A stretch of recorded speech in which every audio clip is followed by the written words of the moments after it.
long enough, you might hear Welcome, me burst everyone, into to Jasper's Game Day. We are here to have a wonderful and fun time, as well as get some money donated to an amazing cause. If you do !donate, which is also on the screen, you'll actually see the rewards that you'll be giving to these awesome players throughout the game. I will tell you, I didn't balance this at all, so they're gonna need it. So I did it on purpose. It was a means in which to get people to donate, or you watch these people all not make it past the first combat. But before we get into the game itself, let's go around and introduce ourselves. My name is Jake. I'm going to be the GM of this. My pronouns are he, him, but I play a bunch of different characters, so you're going to have to keep track of what I'm playing at the moment.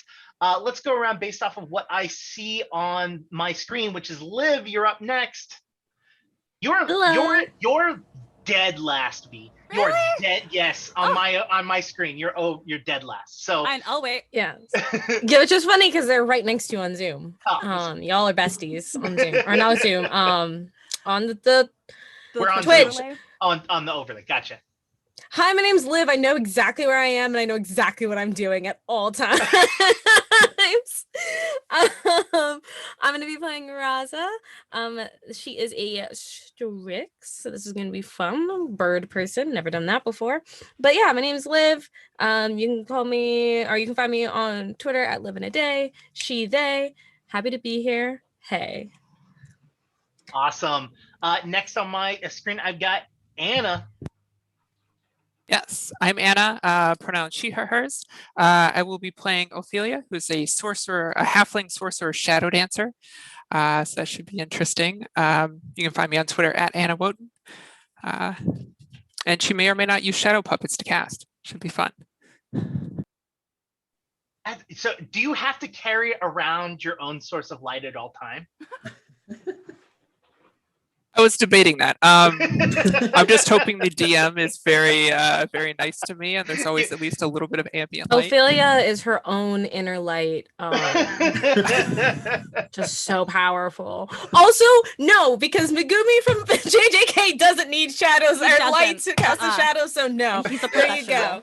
B, I knew you got me. I knew you got me. Is this an anime? This early into the game. We'll make it one. Okay. No. I'm not talking about this. I'm talking about whatever. Oh, our reference? Yes. Okay. This explains 100%. Why I didn't understand it. So I'm going to quickly move on to the next person, which is Dan. Introduce yourself. Hi, my name is Dan, and I don't want to have my last name available to the whole world to see. Oops. Everyone ignore that, please. Sorry, I'm used to using this for school. I am he, him. And my character is the lovely blood mage, Ms. Keto. And she is very, very happy to go and supply you all with boosting magic and remove the blood from her enemies. So. Two very, very important things. Let's move on next. We have Sarah. Introduce yourself. Hi, I am Sarah. My pronouns are she, her, and I'm going to be playing Hornet, who is a Draxi sprite barbarian. Which I believe you have like a large size weapon. I believe it's like this comically large size. I do. I'm a tiny sized creature who rides around on a corgi, like a Norse fairy, basically, and I carry a large axe. I love all of that. Next up, we have Nathan. Hi, I'm Nathan. I'm from the Makers Misfits podcast. You can find us at Makers Misfits at Twitter.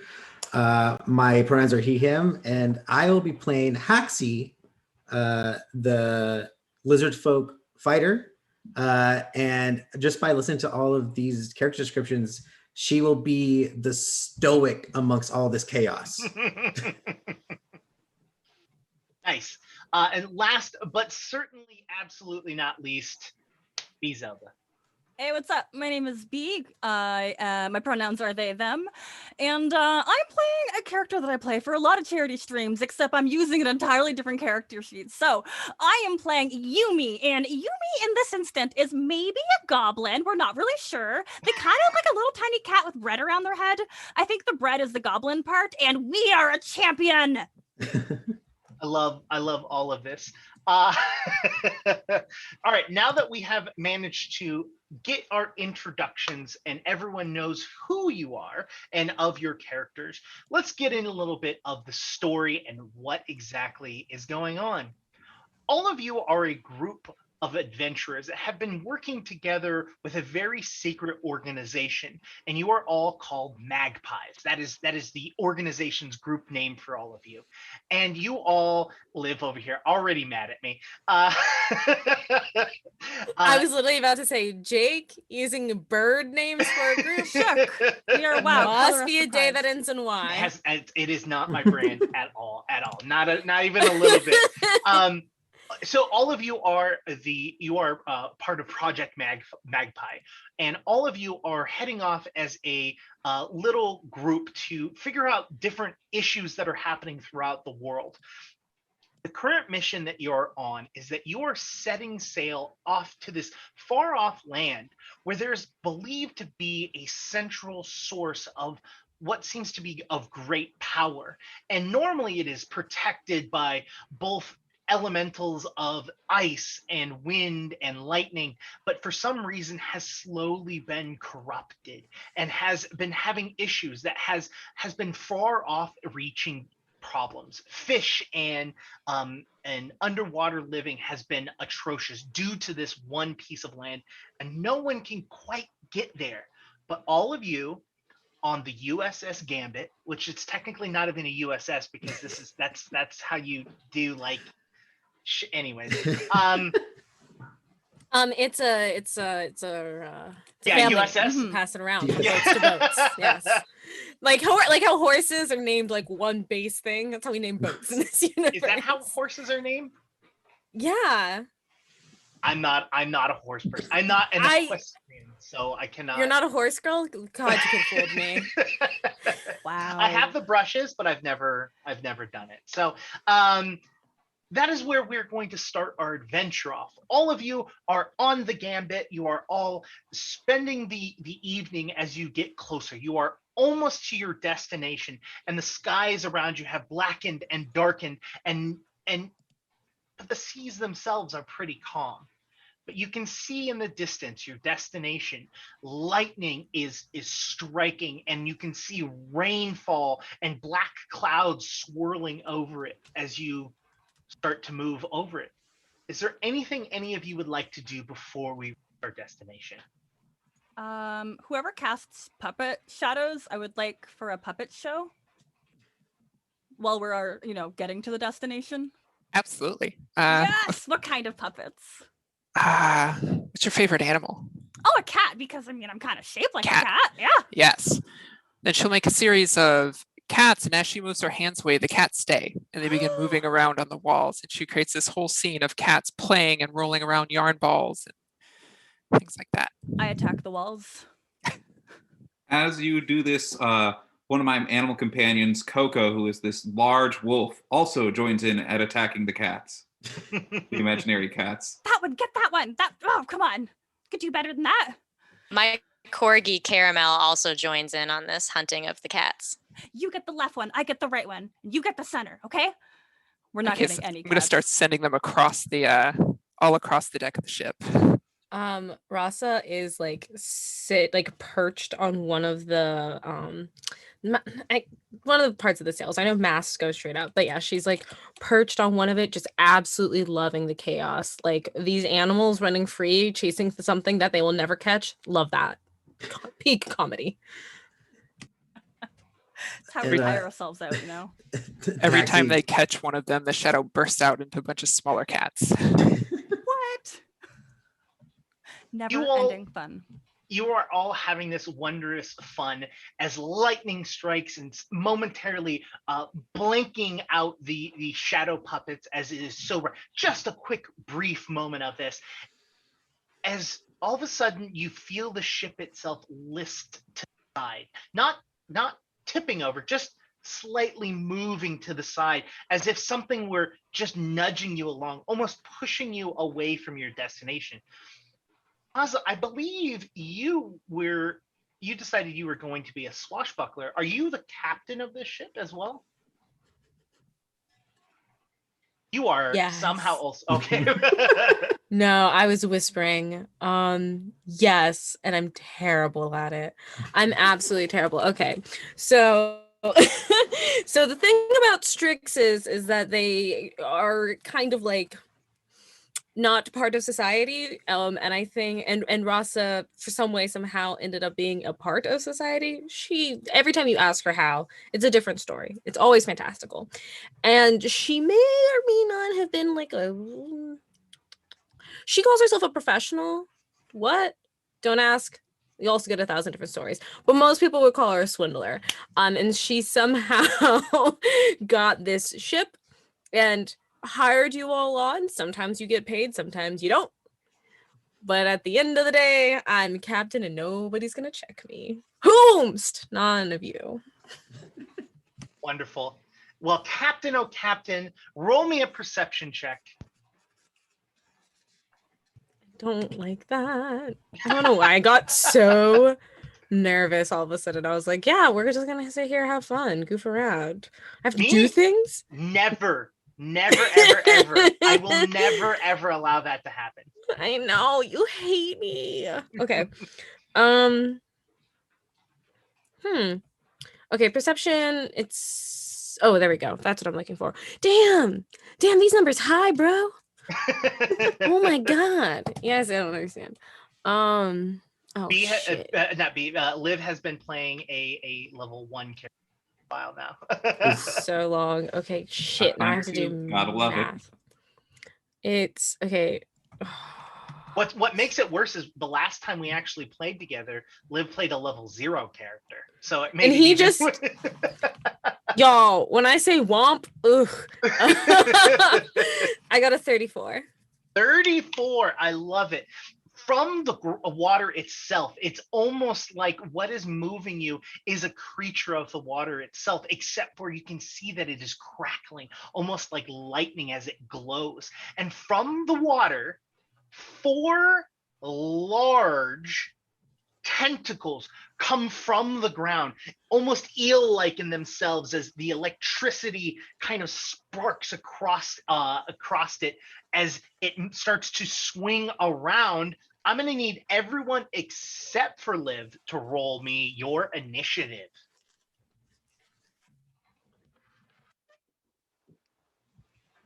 I got 29. Cool. 29. Sweet. Sarah, what'd you get? Remind me, are we rolling in person or on D20? What do you want to roll? I have my D20 in my hand. And I would like to roll what it. you're doing. Yeah. Look, we all want to roll real dice. All right. Look, it's been so long. It doesn't get to happen that often. Let's make it happen. I rolled a 22. 22. I love it. And what do you got?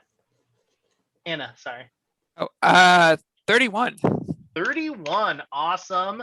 B, what do you got? 25.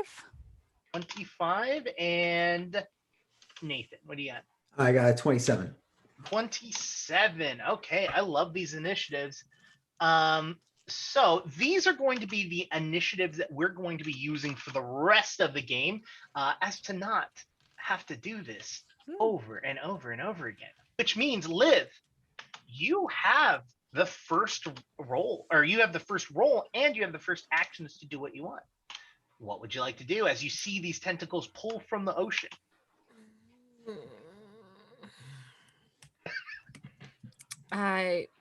No, of course I'm gonna be reckless. I'm gonna be reckless. I have, what is it? 0 intelligence. I'm gonna be reckless. I'm gonna, so as a Strix, I have wings, and I did take the Ability the abilities to fly. So can I fly over the water and kind of get closer to get a better look at these tentacle things? So you sure, I'm not going to tell you no.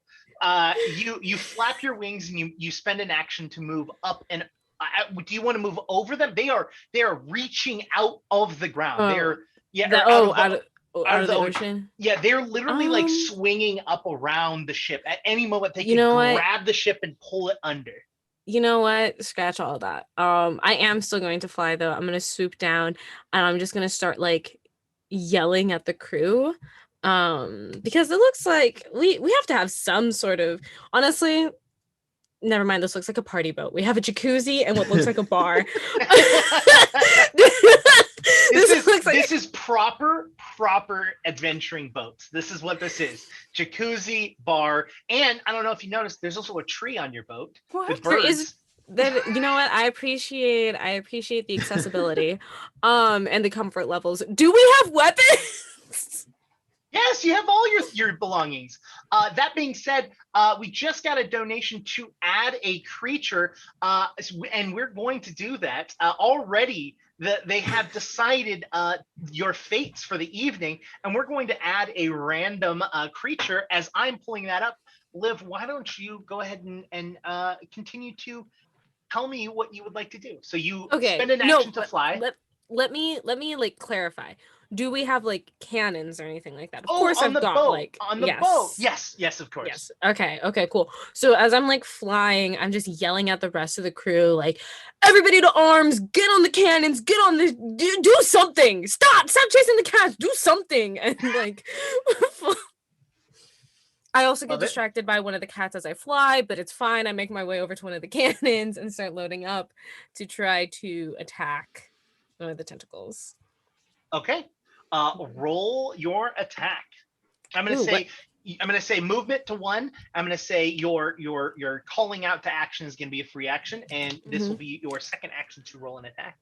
Okay, perfect. What would the stats be for a cannon? Like, what would I do all the numbers for that? Well, are you firing a cannon? Mm-hmm. Oh, okay. So just tell me what you got in your D20. Okay. That's a 17. 17. You fire the cannon. As the cannonball fires, everyone can feel the blast of the cannon throughout the ship as the ball flies out and smacks dead into the center of one of these tentacles. And below you can hear a gurgling, screaming sound from underneath as you have hit the tentacle. That is your second action. You would have to, if you'd like, you can reload your cannon as your second action and start the process. But you will not be able to fire a cannon again. Yeah. For my, I guess, third final action, I'll start reloading. So on my next turn, I can fire right away. Awesome. I love it. That brings us to Anna. What would you like to do? I'm not used to going early in initiative. Yeah. It's that real dice roll, you know? Right? You're telling me. He was like, go. And I was like, okay. Recall knowledge is an action, right? Yes. Okay.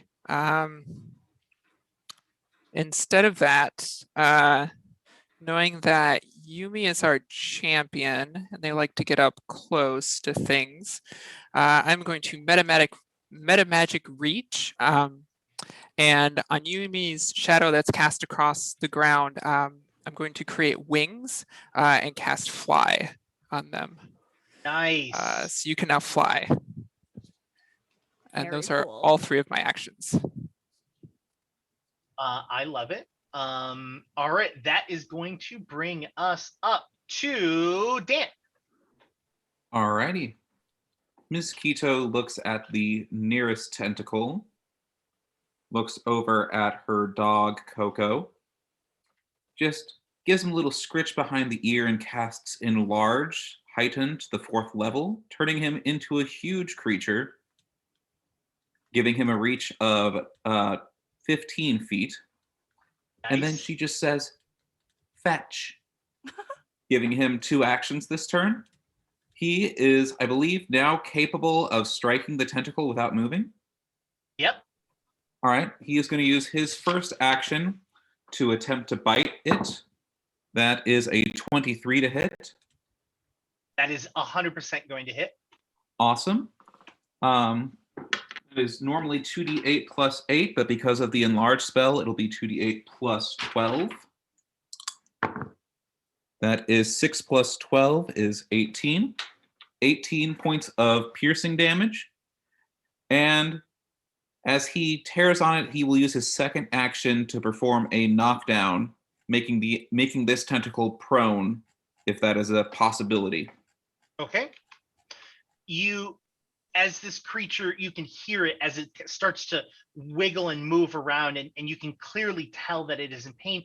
I would even say that you could infer that this thing is now scared. Good boy, Coco. Such a good boy. And as a free action, she just gives him some chin scritches. Nice. And that's my turn. That is going to bring us to Nathan. After Haxia sees all the tentacles and hears the call from her captain, she will dutifully man a cannon, seeing that she is just a poor fighter with no means of magical escapades. She will use one action to stride toward a cannon and then use one to you fire. Perfect. Roll a d20 for me. I rolled a 16. Okay, that's still going to be good enough. These things are not very difficult to hit, and as being on the ship itself, you all have a proficiency in being able to use the cannon, so you're able to easily blast away at this thing, and you also see the cannon go right into it, and again you hear that scream underneath the boat. You've got one more action left. Haxie will use that action to start reloading the one that she's already at. Okay. Love it. Let's see. That brings us to B. Oh no. All right. I've been planning, kind of, i.e. researching. I think what Yumi wants to do, because like they have these like super cool ghostly, ghastly, shadowy wings now, so like it's the perfect opportunity to fly onto a tentacle, and then just take a bite out of the tentacle, just see how it tastes. Like, is this what's good for dinner? Love it. Roll it. All right. Wasn't sure if that was gonna be okay. My answers for tonight are yes. or no if you ask does it hit and you roll a 1. Those are valid as heck. That is gonna be a 27 to hit. That's outrageous. 20. You're a level 10 character. This is not difficult for you. No. My bite is just small though. I just got a little mouth, little cat goblin mouth. What do I add to my bite? I was trying to research. I don't know how bites work in Pathfinder. Oh, as in for damage? Yeah. I believe it's your strength, or I don't remember. Just add your strength. I'm gonna say add your strength. How strong is your jaw? I mean, they would like to think it's strong. They've caught a lot of mice, a lot of loaves of bread, things that resist. And chat has decided your fate. I guess they do not like you because not only have we gotten a summoned creature, but they have given me, the GM, a reroll. What? Y'all don't like us. Hello? Have you seen my iconic crew? How dare? You all want to see Coco cry? This is already after I said it was imbalanced. So okay, chat, listen. Chat, we love you. Did you not see that good dog? I love it. I am okay with all of this. So B, what did you get on your roll? 7 damage. 7 damage as you bite into it. You feel a little bit of a spark as it is in fact an electric eel tentacle that is coming out of the water, and you can feel that spark and kind of you get this weird tingly feeling in your face after you bite into it. But does it taste good? Spicy. I rolled a natural 1, so I'm going to say no. Blah. It does not. Okay. It tastes like you had bought sushi from the gas station a month ago and left it in your car. and still decided to take a bite of it. I'm gonna regret this so badly. Ugh. So I'm going to say moving and biting will be your 2 actions. You have 1 more actions. You can attempt another bite if you would like. Yumi's hungry. They're gonna bite again. Okay, do it. Just like when you get sushi from a gas station, you never learn your lesson. No. If you're buying sushi from the gas station, you don't know your lesson. 19 to hit. 19 will go into the flesh of this gooey electric creature. 4 damage. This time you go for you grab it and you go to bite it again, and it's just slimy, and you're kind of like, how gross it was, and you're just like, and you're a little bit hesitant in your bite, but you still go for it, which is going to bring us to Sarah. All right, so Hornet is going to use her energized wings to fly for 1 minute. Okay. And fly up to whichever tentacle is closest to her that she can get at. Yeah. Okay. You move to the closest tentacle. All right, and she is going to use her power attack for her other 2 actions combined and see if she can hit it with her axe. And she rolled a 20 to hit. A 20 is going to hit. Awesome. All right, because she used her power attack, she gets 2 extra damage die, if I'm not mistaken. Ooh. So it's going to be 4. Hang on. I have my calculator out because I am that bad at math and I don't trust myself. At least you had it out. Prepared. I try. So that is 28 damage.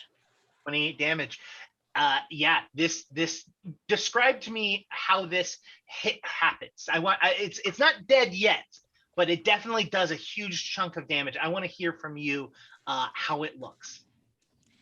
So I think that she just, with her tiny little arms and her tiny little frame, with this giant axe, just takes the biggest sort of almost roundhouse swing that she can and cuts as deep into this tentacle as she can, and just tentacle juice spraying everywhere.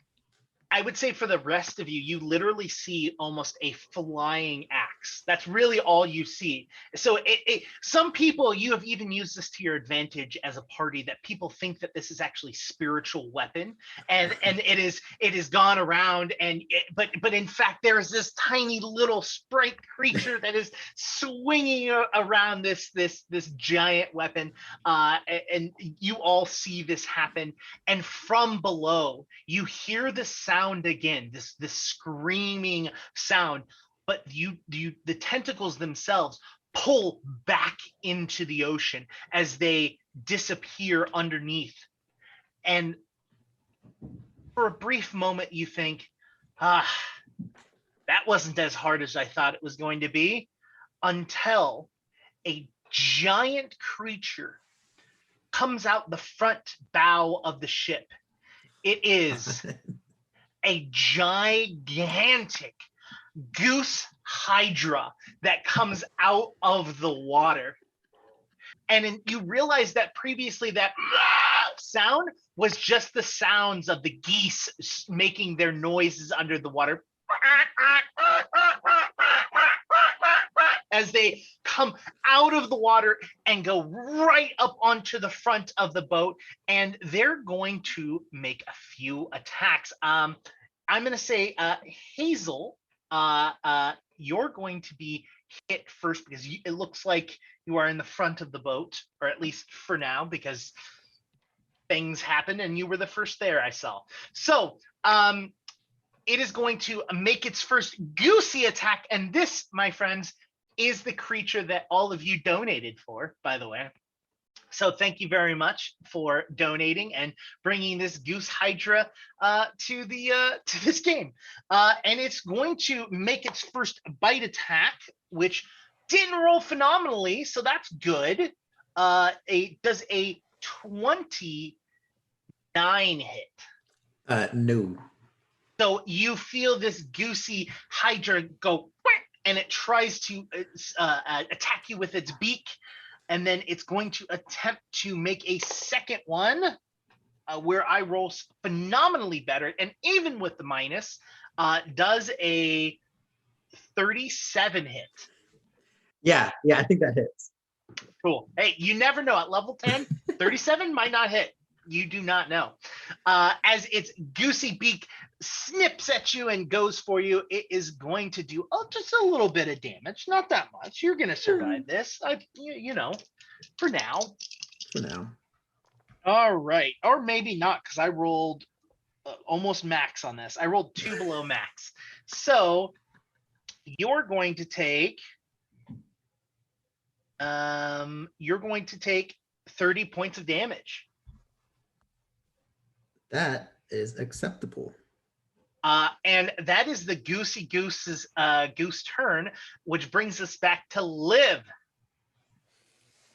Okay. Birds don't scare me. My mother was scary. This goose is not scary. I am going, okay. So the cool thing about swashbucklers, I was sitting here doing my little research, is like I get to just be ridiculous, which like mood. Mm-hmm. So can I try to pivot the cannon that I'm at to point towards the goose? I'm gonna say it's gonna be a check. I will say Okay. that we can make it a check and make it happen. Okay, what kind of check? Why don't we make this probably your best check, acrobatics? Okay, perfect. Yeah. Okay, see, you're getting the vision. You're truly getting the vision. Okay. So I'm gonna try to like spin it around. Ooh, that's a nat 20. And then if it's Ooh. acrobatics, it's 40. 40? Mm-hmm. Okay. You finagle this in such a way that you kick the cannon, the back of the cannon, and normally it has a lock to prevent it from firing upon itself. But as you kick it in just the exact right spot, the cannon actually spins on itself and moves and aims towards the goose. Mm-hmm. Perfect. So that'll be your first action. Yeah. Okay. Ooh, I will see if. Let me just paint a picture for you. So essentially what I want is I want to take off into the sky. And as I do, I like light the cannon as I'm like flying up. And then I want to take out my rapier and dive bomb one of the Hydra heads. So you want to am I catching this right? You want to ride the cannonball. Okay, no. That would be badass, but no, that's I'm a little. not saying no. I'm not saying no. I was going to like hit because it's a Hydra, so I was gonna hit like aim towards one half and then actually like go to try to physically attack the other half with myself. I would say goose, one stone. I would say you are kind of a distance away though. Mm-hmm, so your first action was to hit it, right? Mm-hmm. The second action is going to be to fire your cannon. Your third action would be to move. Now that's fair. I would say we can make this a roll, and I will let you figure out a possibility of riding the cannonball as a swashbuckler. Yes. You get panache. If I do get panache. This is true. I mean, I mean, I was like gonna try to get panache with like the pivot and the kickoff, but I might as well ride this cannonball. So yeah, let's do it. All right. So I'm going to say this is another acrobatics check, and I'm going to say the DC on this is going to be 35. Not a DC. By the way, thank you all so much for donating. Dan gets a re-roll, so congratulations. Woo! You said it was 35, right? Yeah. I got exactly 35. Hey, so add that panache onto your character, which gives you a plethora of bonuses and improvements as you kind of you at the last second say, no, I'm gonna do this, and you place your arm in front of it as you take your rapier out, and the cannonball fires out with such ferocity and force. You move with it almost as if you were hugging it, and you let go of it. And your body is moving to the other half. So you're going to roll me an attack, okay? But it's going to be at a minus 15. That's Fair. Can I? Ooh, yeah. So and then when I have panache, I can use at least precise strike. That's Mhm. the one that I have. Yeah, loaded and up. that's Okay, like cool. additional damage and stuff. Cool. Okay. Oh no, don't do that. Okay, so minus 15, so basically plus 3. Oh, that's 12. Yeah, so you manage to get to it, but you're going with such force that your body goes into the goose hydra instead of being able to properly place your rapier. But you see as the cannonball hits one of the goose heads, it pops it right in its mouth, and you can see the head snap back as it comes forward with this dizzying look as its mouth is full with a cannonball in its mouth. We are now going to go to Anna. Got it. Yeah, recoiling from this in a bit of horror and a little bit of fascination. It's fine. It's fine, man. It's keep going. Can I recall knowledge? Would I know anything at all about this? Sure, roll it. That's a natural 20. Hydras are a very common creature in which you have heard of. They are huge beast creatures. They normally have like a fishy kind of face to them, but they're not really the most natural creatures in the world. So it is very, very possible that someone decided, why not make a goose hydra? So that is what you have in front of you. You know that it doesn't have a ton of health, and each head has its own health, but it regrows, and it's immune to area damage, but it has a weakness to slashing damage. Okay, I will shout that out to everyone. Area damage is no use. Hit it with something slashing. And I will, because I don't want it going anywhere. I'm going to start creating and putting together a shadow puppet of a giant squid on the deck of the ship. About here.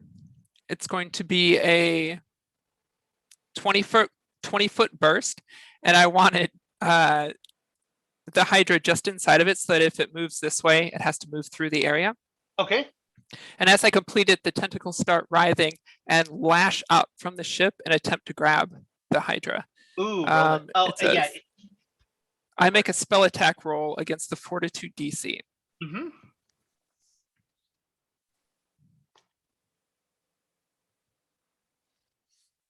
That's a natural 1.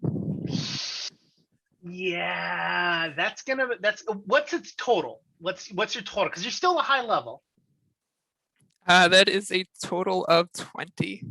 Okay, so that would have been a failure. So it's a critical failure. So yeah, it makes the attempt, and it just kind of just doesn't know what head to go for, and it just kind of wiggles around. Okay. Well, it stays there. It's a duration of 1 minute. So if it ends its turn within that 20-foot burst, which is over here, it'll try and grapple it again. Okay. All right. That it's 2 actions, right? That's all my actions. Okay. Then that's going to move it to Dan. Alrighty. Ms. Keto will use her first action to get on top of Coco and ride him. Coco will use his 1 free action as a mature animal companion to run 40 feet, dragging Ms. Keto with him. I'm just going to put Ms. Keto underneath him so that we can actually see both characters. Yep. And then, now that she is in range, Ms. Keto turns to one of the goose heads and says, "Come, my animal friends." And a bunch of spectral ticks, leeches, mosquitoes, every sort of biting critter in the world just materializes around the goose hydra head and lashes out at it. This is the spell Vampiric Maiden. I need the goose hydra head to make a fortitude save. Alrighty. It's a 30. A 30. My DC is 29, so that is a normal success. It will take half damage. Okay. That is 10 piercing damage, half to 5. Okay. And then that is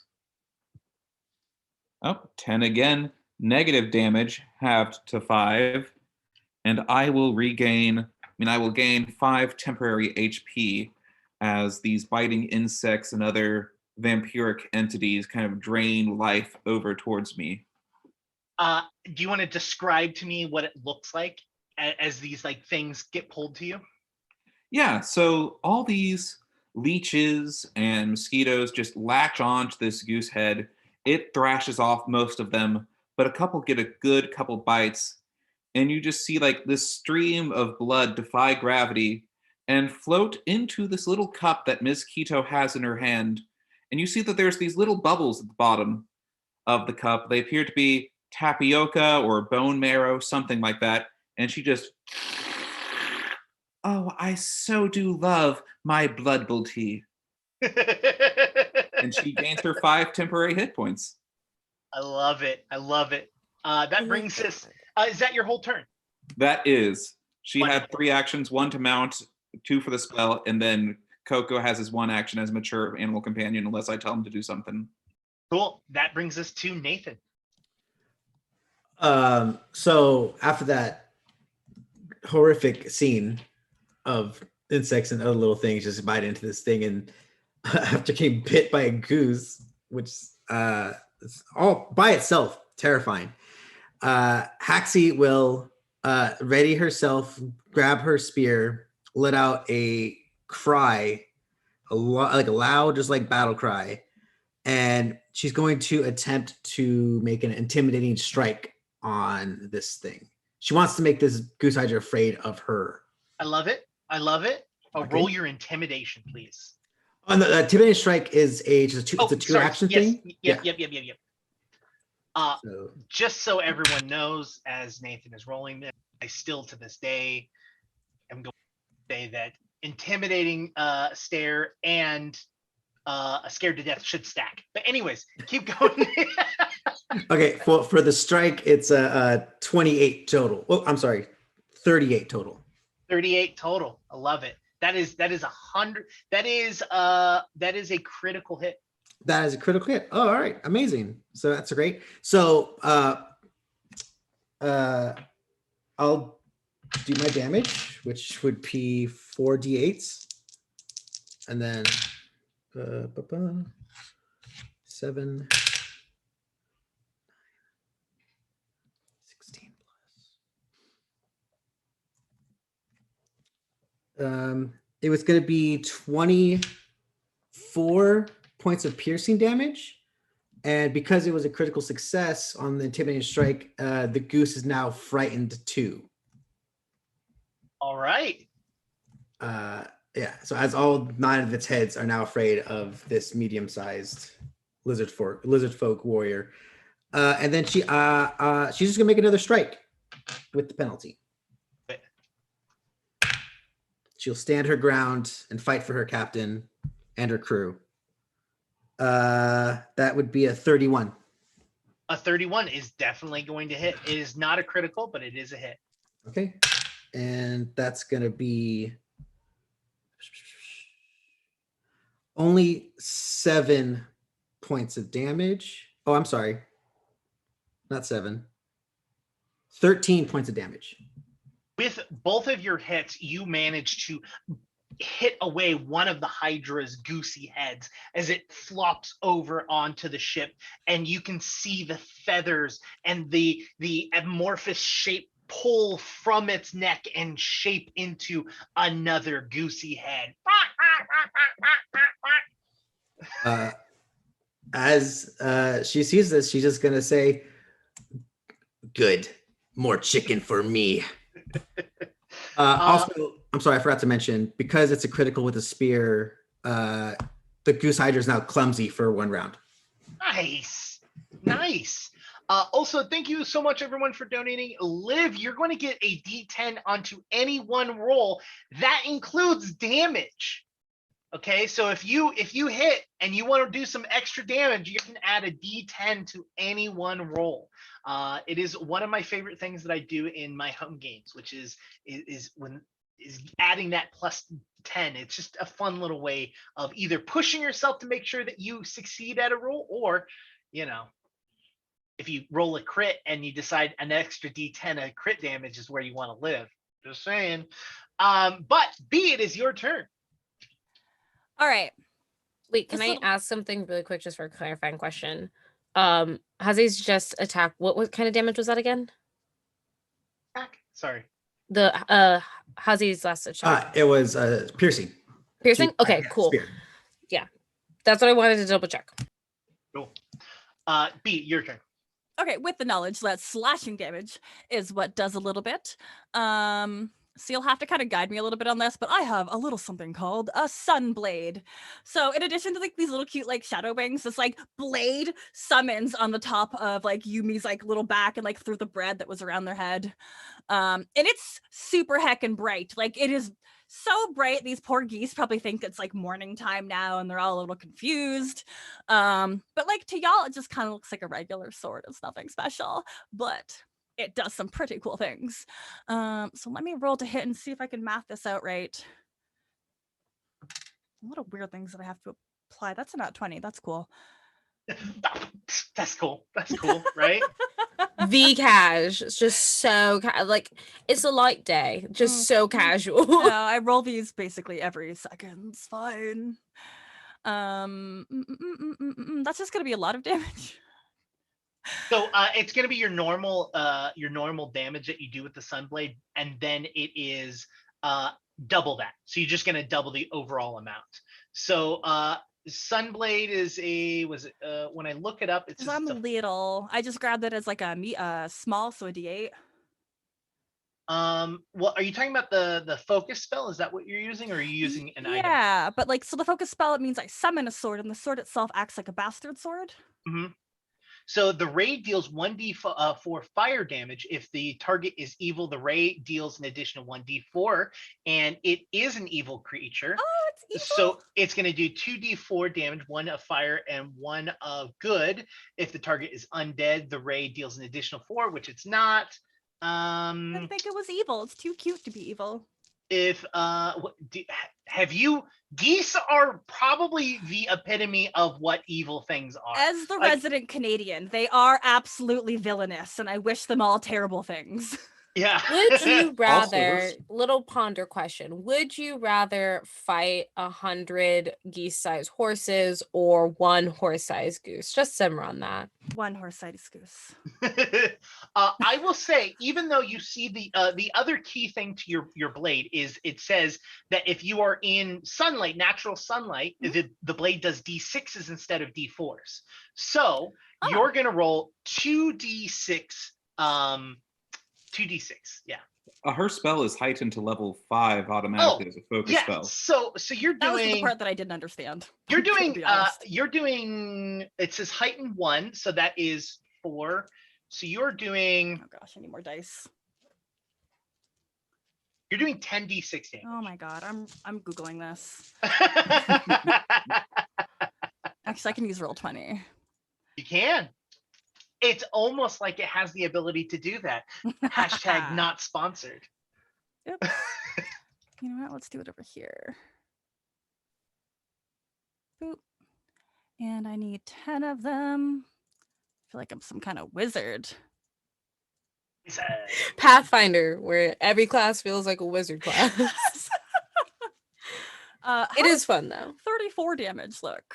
34 times 2 because it was a critical. So you do 68 points of damage. And I'm going to just say this. It's this. also slashing, so it does even more because it's vulnerable to slashing. So, okay. So I'm going to say just for rule of cool, you did 69 points of damage. Nice. And then an additional damage from slashing. So you're gonna do 79 points of damage from that. As you slice the goose, you actually manage to hit multiple heads of the goose as they all fall bloop, bloop, and start to grow back. But you can see that it's still severely weak. This goose is actually really, really close to death. So hopefully, do you have any more actions? I don't think so. I feel like that used up a lot of them. I'll just fly. I feel like if I do have an action, I'm just going to be a cat that flies. Meow. So that leaves us up to Sarah. Sarah, finish this evil Hydra goose away. Well, as This the is why we have barbarian, I'm Hornet on gonna the do my team. best. All right, so I'm going to use my power attack again, hoping that the extra damage will help end this fight. Does a 25 hit? 100%, yes. Wonderful. All right, well then give me a second to add up these extra dice.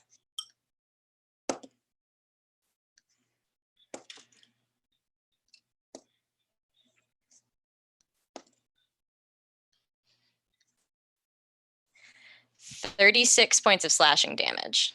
36 points of slashing damage as your giant axe cuts into this. It almost like a video game. All of the feathers just fly up into the air, and you've already got a de-feathered goose for dinner ready for all of you. As the goose is dead and gone. Congratulations, everyone, on your first encounter being able to finish this off. And as this goose battle finishes and you all take a breath, a moment to just kind of relax and go, we did this, you have reached your destination. And all show up and you immediately get off of the boat as the boat has been damaged and whatnot from this. And I'm going to place you all on the new map. Ooh. This cat's happy to have their feet on land. Yes, you are on land. So we're going to put everyone down here on here. Bloop.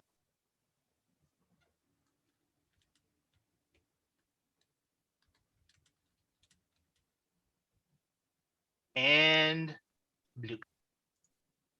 Ooh. 1, 2, 3, 4. If And it's all there's- right, I'm going to swap out my animal companion for my other one. Yeah. Tell Coco to go explore, and I'll take Mercy with me. Bye, Coco. We love you. Yeah, of course. Are you cool with using the same token? Yep. All right, so you should all have control over your characters in Roll20. So go ahead and move them as you need to move them. Not yet. We're gonna all start. Can't tell us that. I'm saying when you move your characters for your combat, you can move them so you can know where you are. In front of you, you see multiple dead bodies, but you see that these were once warriors of this ground that were guards, but have been since corrupted and are covered as these bluish, lightning-looking zombies are all over the place. And all of you see this. Now, I'm going to throw this out to the chat as well. We are currently at 1,765, okay? There are 2 more combats after this one, okay? There's a total of 4 today. If we can get to 1,800, I'm going to refresh everyone's hit points and spells and everything so that they're a little bit better. So if we can hit that mark, you're going to basically give them a long rest and you're going to start them all over. So let's see this happening. Let's start in the initiative order again. Liv, Yes. what would you like to do?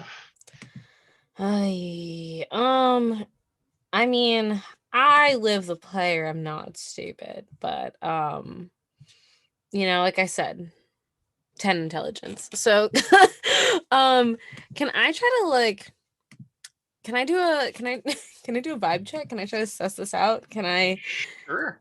try to perceive this area and That's gonna be a perception check. Yeah, I had a feeling. That's Perception for me is 16. Okay, cool. Ooh, that's a nat 20, so we got a 36. You can see that these creatures are corrupted, and they are just standing there with their weapons ready to. As soon as you get within reach of you, they're going to attack you. So you know that their vibe, bad vibes. Yeah, like I'm trying to think of something that's really good for Liv. If Mercury and retrograde was a person, this is what they would be. So we just got raided, and you're gonna sit here and talk about me and strangers like that? Wow. Wild. I'm not saying you are Mercury in retrograde. I'm saying these zombies are Mercury in retrograde. If they were a person. God, Virgo ass attitudes all around. I'm going to first put my hand on Yumi's head, because like, no, don't run. Stay. Out of everybody in the group, I feel like Hornet would have the biggest reach. Is that correct? Or is that just for show? I don't know. Hornet's just got that big axe, and like no. It's normal range. It's normal range. Yeah, that's fair. Still, I'm gonna look at like everybody and just be like, okay, so darlings, let's all be careful. Let's all be thoughtful. Yumi, don't run off. Thank you. Hornet, darling, I might have you head in first. Miss Keto, you're amazing. Mercy's gonna be great in this, but we're walking into a trap, essentially, everybody. So chins up. Stay alert. Okay. Do you mind if I give Ms. Hornet a little pick-me-up before, she wanders into imminent danger? Are you gonna throw blood at her? That was only one No. time. Why would I waste perfectly good blood on Miss Hornet? No. I mean, it happened that one time, and I think you tripped because you stepped on my tail, but still. I'm sorry, okay? I didn't think you would notice given my size as a, roughly insectoid-sized creature, but I'll never forget. you clearly have the senses of a princess and would notice a pea. But I shall be casting Enlarge upon Hornet so that she may fit her weapon a little better, and that increases her range by 15 feet since she's a tiny creature and gives her +4 to her damage rolls. And it makes her huge. Why, thank you, Miss Keto. Of course, darling. Anytime. We Miss have to Keto. stick together. Our minds. You get me. You see the vision. Love it. Before we go in, is anyone hurt? Haxie's her this whole time, just stoically just standing there as she's bleeding from her collarbone down. I got this. Raza wholeheartedly sees it and looks at you, Ophelia. No, everybody's fine. We should just go. Let's just take a moment. I have this. And she's going to start putting together a shadow puppet of a tree. And the leaves begin floating down and spinning around Hazi. And I'm going to cast Soothe. How hurt does Hazi look? 30 hit points hurt. Okay. on a scale of 1 to 100, it would be about a 30. Yeah, 30 less. Also, a couple things while you do this. We are getting 4 more rerolls for anyone. I'm going to say all of you can have them. And we did hit that goal that I had randomly decided to set up. So I'm going to say you all as players get to choose when we use that. So you choose when you all feel that is a good opportunity to get the deific powers that chat has given you to replenish all of your powers. Yeah. Okay. Soothe is a signature spell for me, so I'm going to heighten it to 3rd level. And it is good that I did. 13 plus 12 is 25. Right. Love it. There. I hope that helps. Yes. This soothes me greatly and reminds me of home. Like Vicks Vapor Rub, you know, you don't need it, but sometimes you just kind of do it to smell like you miss your mouth, you know. Anyways, it makes my chest warm, and I appreciate that. Okay, let's see. Well, we're gonna stay in initiative order, so you've all kind of done some actions beforehand. So let's go with top of the round. Liv, you're up. What would you like to do? Okay. Sorry, I was thinking about other things. Okay. I'm going to start. I'm gonna start moving forward, just very simply. I'm just gonna kind of start like moving forward. I think I'm like walking with this like false sense of bravado, really putting on a show. I'm like, what are all these bodies? Nothing strange to see here. Until if I am able to get close enough, I think I can. I think I've got the movement. Just like faking it out until I'm close enough to strike at one of these creatures. So that's one. Yeah. Okay. Roll me a reflex save. Okay. That's plus Dex. No, it's your reflex. Reflex is its own thing. It's one of your saving throws. Oh yes. Okay.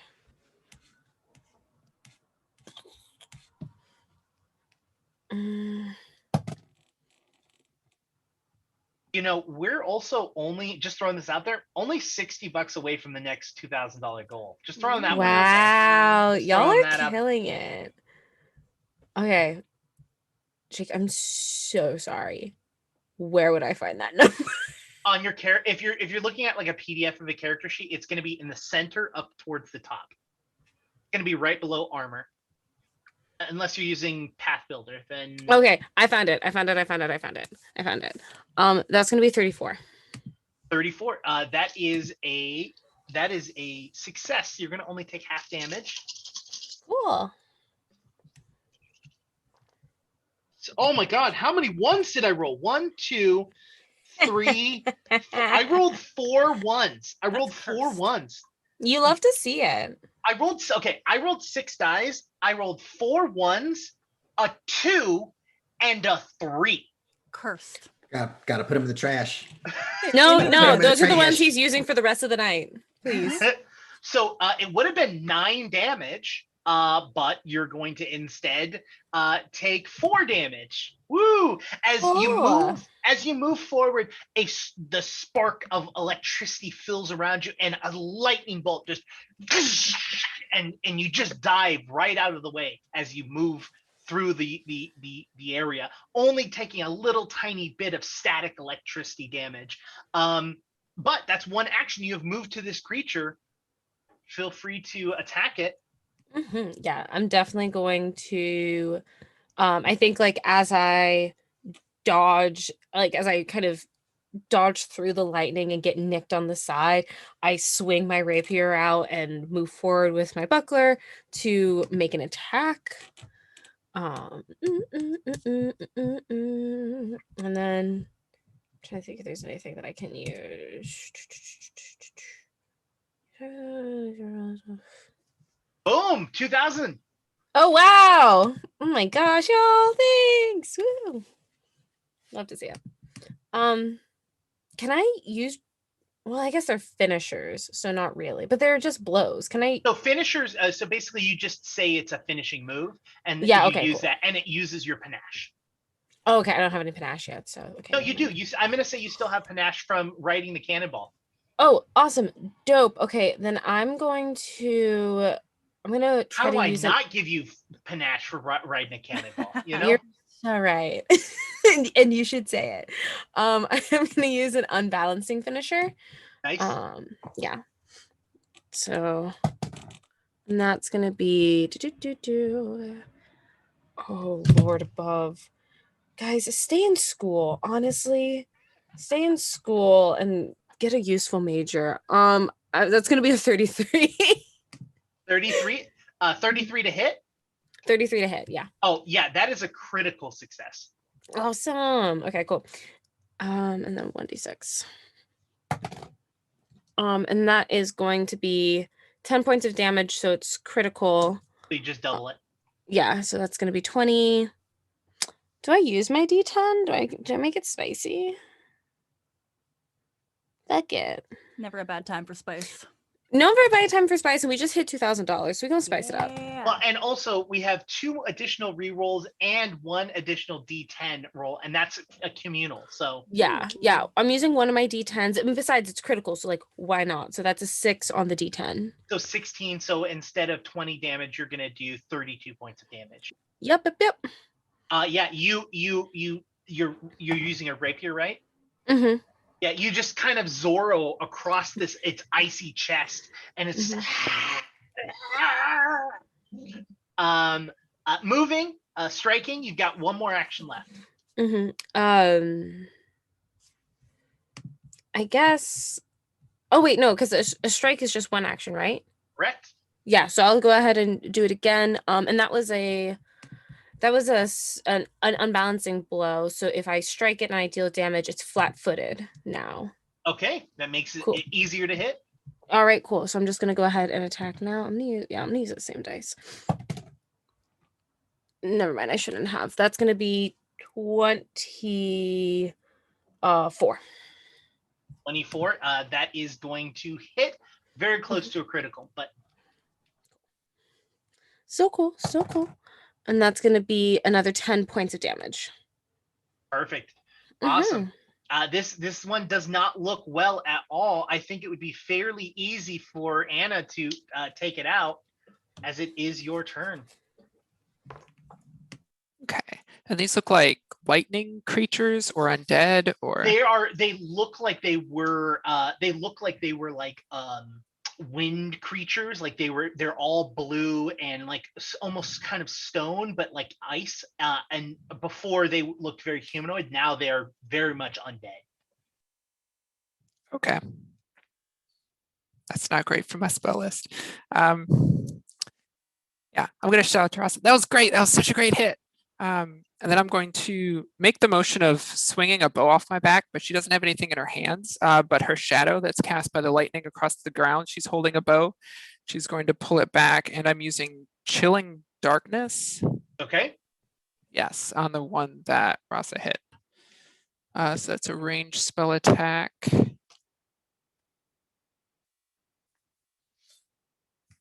I'm going to use one of the communal rerolls.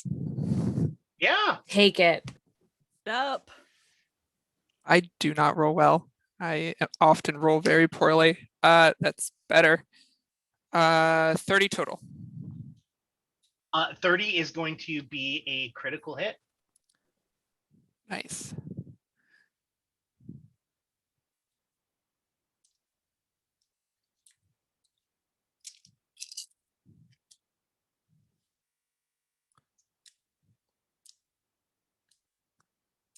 Also, I'm just saying, Nathan, there are some stands for you in chat. I was reading in chat, Nathan.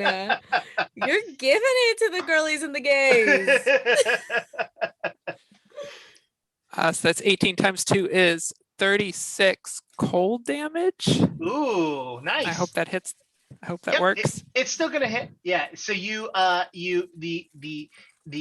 hits it, and you can see it starting to like it hurt, but it definitely didn't hurt as much as it could have. It's still up. It's still up. It's very, very close. I'm gonna throw. I would say like maybe like 2 hit points. Okay, I'm going What to was throw. I'm going to just grab a little piece of shadow and throw a single magic missile at it. Do it. All I'm saying That is use them 4 points of spells. damage. Hey, weirdly enough, there was only 2, so that's enough. It's just the weirdest thing ever. As your bolt hits it, you can see it just kind of shatter in place and just fall back into the ground itself as you have all managed to kill a second one. Congratulations. But we are going to maintain initiative order as there are other surprising little that could possibly happen. And it is now Dan's turn. Alrighty. Ms. Quito will turn to Mercy, her bat, and just give her another little scritch behind the ear. And this time she is casting haste upon her animal companion, giving Mercy an additional action each turn for 1 minute. Nice. And since Miss Quito is a tiny creature and Mercy is a medium-sized bat, can Mercy fly while Miss Quito is sitting in her arms or in her feet? I'm going to say yes, but any sort of damage is going to go to you and not the animal companion because we don't believe in hurting animal companions here. So that's absolutely fine for me. Cool.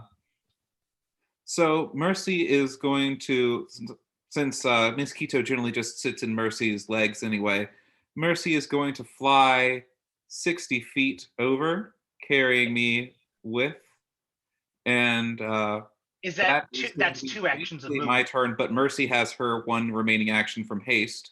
Sure. Is that 2 actions? The 2 movements? Yes. Roll me 2 reflex saves. Oh dear. For me or for Mercy? Well, I'm gonna say the same actually. I was gonna say whoever's better, roll it, but you're gonna take the damage no matter what. So yeah. That is a 38 and a 33.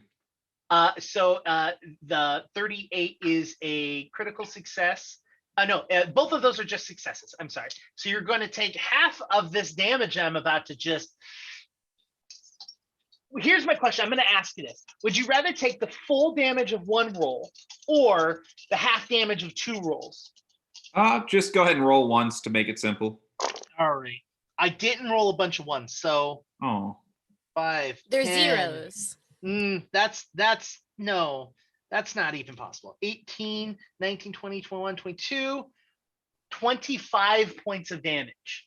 As lightning strikes you right by you, your bat flying left and right, trying to avoid as much as possible, but you could feel the static burning into your flesh as it is harming you. But you make it to your destination of moving to this second zombie, and you do have that 1 more action. Yep, Mercy has her haste action.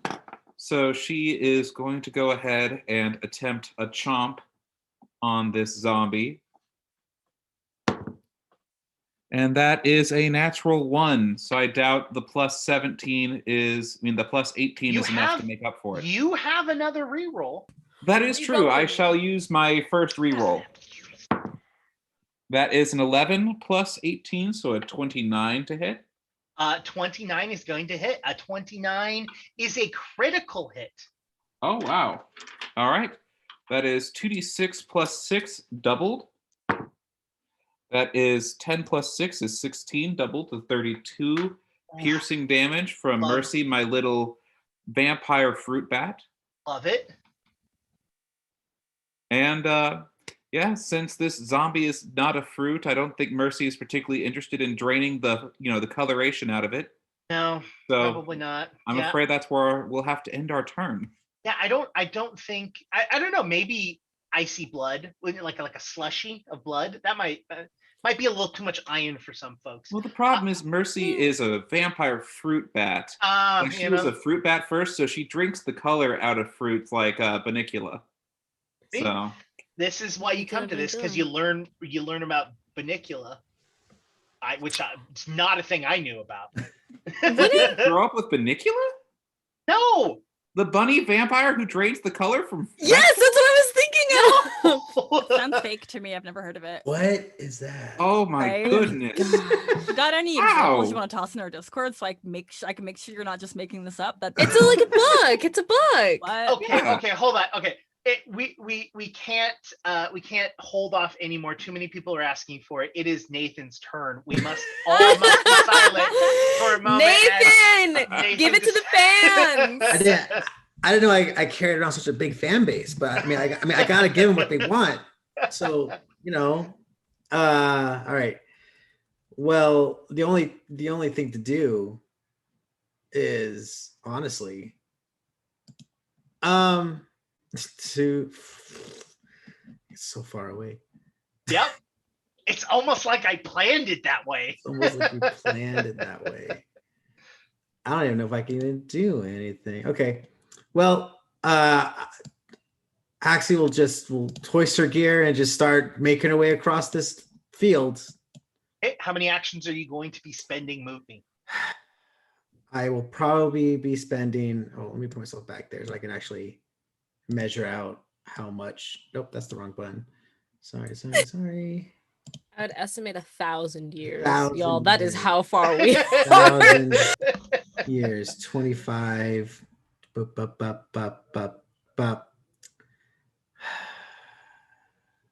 Okay. You have a movement speed of 30? 25. So You this know will, what? You know what? You make it in 2 actions. 2 actions. Okay. I'll put away. I'll put away this lying ruler. You know what? It's because there are so many people that love your voice. They were just like, I could hear it in my headset. It's like I have just let him go. Yeah. Just let okay. him do So it. yeah, you make it in 2 actions, but you're still going to need to make me 2 reflex rolls as lightning is just constantly firing outside. Of course. I mean, I still want to roll dice. That's that. I don't care. I don't care if it could potentially hurt me. I still want to roll this click clack. Mm-hmm. You said reflex, correct? Correct. All right. Number 1. Hate to see it. That's gonna be a 28. Ooh, that is a failure. Okay. Should I roll my second one now? Yeah, let's roll it. Let's roll it now. Yeah, let's just give me all the damage. That's not better. I got excited. That would be a 21. Okay, so luckily not a critical failure. The DC is 30, so you're just gonna take 66 points of damage twice. Excuse me, what? 6d6.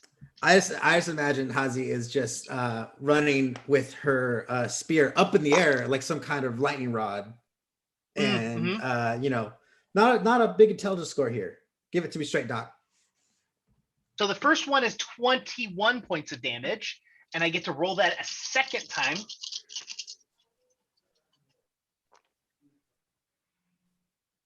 Okay. No joke, 20. I rolled 21 twice, so you're going to take a total of 42 points of damage. All right, that's fine. That's that's doable. I was made for this. You know what the fans love more than Nathan, which I know, crazy. How could you possibly love anything more than the concept of Nathan? A comeback story. And this comeback happens now. This thing is against a cliff, yeah? Yep. All right, I'm gonna shove it off. I love it. That is against its fort DC. Is that correct? Correct. I'm sorry. Am I rolling? I'm rolling like just like a D20 with like I think it's your athletics check. Athletics. Perfect. I love it. Love to see it. 31. So its DC is a 21. So you critically succeeded at that. Peace out. I Spartan kick it just in its chest. Adios. All of you see this zombie creature just as you see it just fall into the water. And this is the last creature, but you all still must make it all the way to the door, as lightning will continuously attempt to strike at all of you. So that is Nathan's third turn. So B, you're going to go 3 times as far as you possibly can. You got this. I believe in you. So what I'm actually going to do is loot the body. That's right here. Let's Oh, be now real. I can bat around the body. Sorry. Yeah, exactly. You So- want like a sleight of hand? So it's gonna be one reflex save. Let's start with that. Okay, let's start with that. Where is my character sheet? Okay, I'm good at that. That becomes 33. 33. So it's a success. You're gonna only take half. Okay. What? Roll a bunch of ones. What? Yeah. 1, 2, 3, 4, 5 ones. Beautiful. Wait for it. And the last one is a 5. So 10 points of damage that you're going to take. And you're going to roll me a perception check to loot the body. Okay. Where is my perception?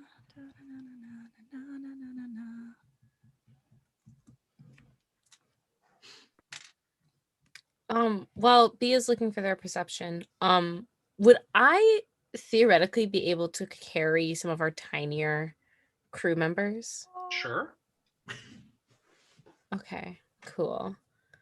I think Hornet's technically large I think right it's now, fair- or huge. I was gonna say, yeah, reminder, true. Dan may be But huge. And you are huge. At first, we thought it was a buff, but in reality, it was the biggest nerf you could ever have gotten. Since it's supposed to be a willing target, Hornet's always been a big deal in my heart, so it's like good to see them reflected accurately. Never mind. I was gonna. since it's a willing target, can she just stop willing? Yeah, of course. But I mean, I mean, either way, it's gonna be fine. What did you get for your perception, B? 26.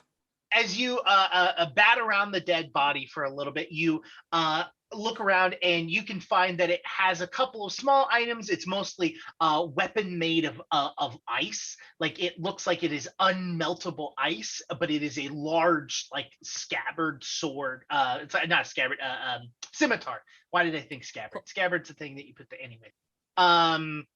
Yeah, a large scimitar made of like this ice that doesn't seem to chip, and that's what you find.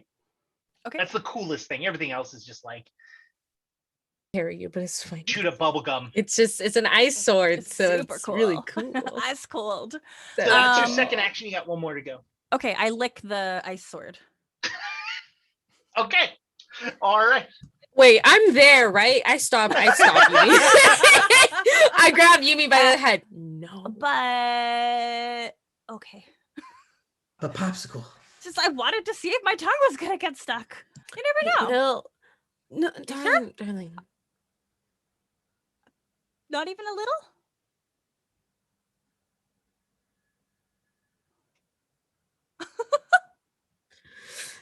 You know what?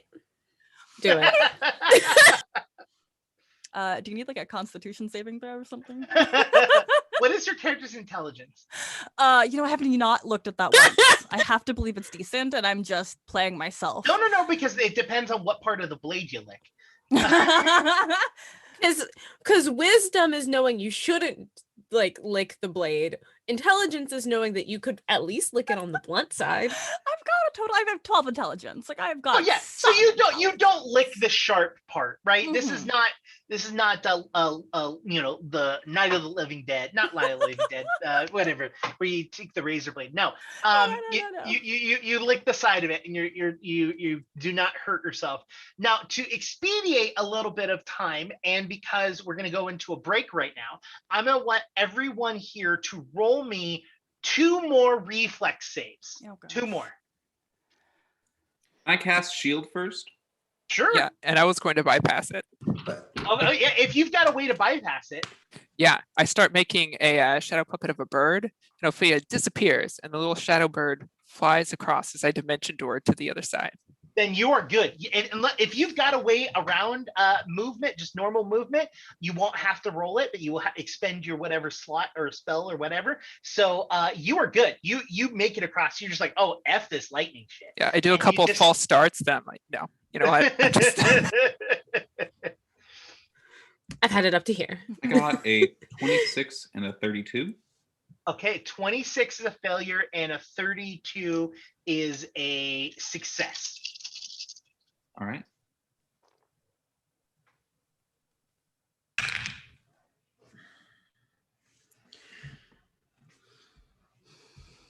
So 13 points of damage is what you're going to take. I will absorb it with my shield block from my shield cantrip. Perfect. Has a hardness of 15. Love it.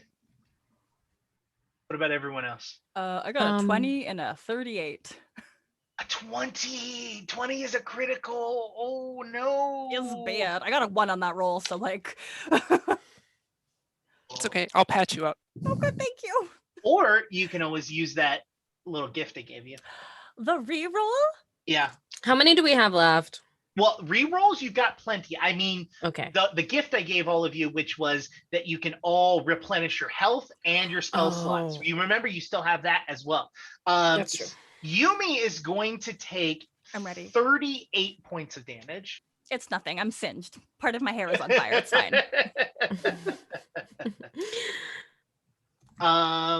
Is that everyone? Or no, Sarah. So I would like to use one reroll because one of my rolls was a 19 Okay. total. Yeah, understandable. So with the reroll, I rolled a 23 and a 26. Okay, so both of those are failures. So you're going to take full damage. All right. I'm a barbarian. I'm made for this. Let's do it. Help you. I feel like I have reactions. Nope, You're not gonna against take- lightning. You're going to take 46 points of damage. Ah, you're fine. At level 10, this should be cake. Cake. Yeah. What do you got, Nathan? Well, I got a 34 on one, Oh, that's good. and I got a 20 on another. That's not so good. Yeah, just when, I think after the first time, Hazi was like, she didn't really understand, so she again like spear out, and then it happened, and she's like, that's why it happened, and then she walked through the door. So the failure is going to be 16 points of damage, and the half is going to be another 8 points of damage. So you're going to take a total of 24 points of damage. It's fine. It's good. It's And great. all of you make it to the door. Yes. Oh, One Liv. of them was I mean, yes, I did because I got a 38 and a 29. Okay. So a success and a failure. So not horrible. Mm-hmm. Oh well, these dice are cursed. 3. Oh my god, I think your dice like me. So you're gonna take 10 for your full points of damage, and your half. If I succeed at all because I have the evasion, it's a critical success. Oh well, then you take no points of damage. Miserable. So you just take that first point, first group of damage. Which was 10, you said? Sure. All of you pass these pillars that have runic images on the left and right, and you make it through the door into a separate room, which I will describe after break. We're going to be taking a short break. I believe it's 10 minutes. I will be corrected if that's not it. But we will be back shortly. And anytime we want to go to, I'm just gonna do this and say to go break. I can hear you. Oh, thank you. Hello, voice from the beyond. It is I, your faithful Hearthsinger, the head bard in charge here at Hearthsinger Games. I am just here to let everybody know before we go to break that I will be doing a giveaway of some awesome items during the break. There is a set of Acquisitions Incorporated company tokens on the line. There is a download of a free STL from Eldritch Foundry. There is a set of, what am I calling it a set of? There is coffee, Pathfinder themed coffee from, oh my gosh, oh no, I think it's called Geek Grind. Yeah, Geek Grinds. Yeah, Geek Grind, yes. Oh my gosh, this was a new giveaway that just entered the fray today. So forgive me, everybody. But we're so grateful to them, and of course, the folks at Paizo want one of you to have a beginner box for Pathfinder so you can tell your own stories just like this madness. Well, maybe not exactly like this madness, but I have decided on a keyword because I have been impressed. The keyword is Nathan. Enter it in chat, and we'll see you in 10 minutes. Yeah. All right.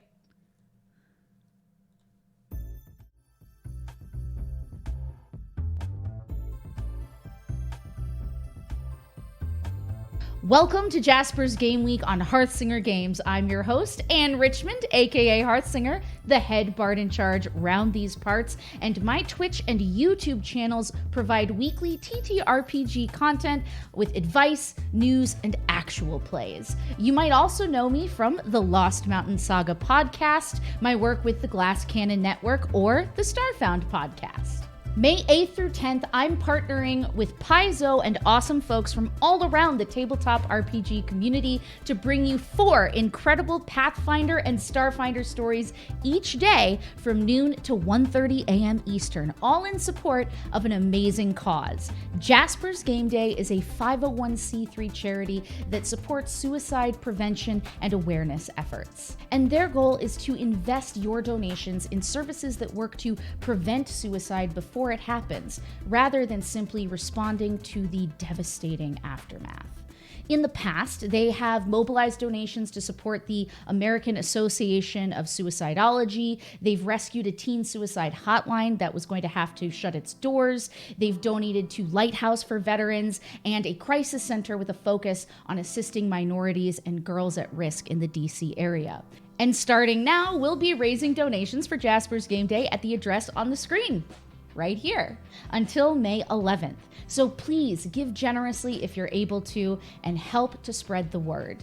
Here on my channel, I will be hosting some amazing storytellers for 3 days straight. You'll enjoy killer combos of all of your favorite players and game masters from Actual Play podcast and Twitch streams, joined by our auction seat winners who have already supported Jasper's Game Day with thousands of dollars in donations just for the opportunity to join the fray.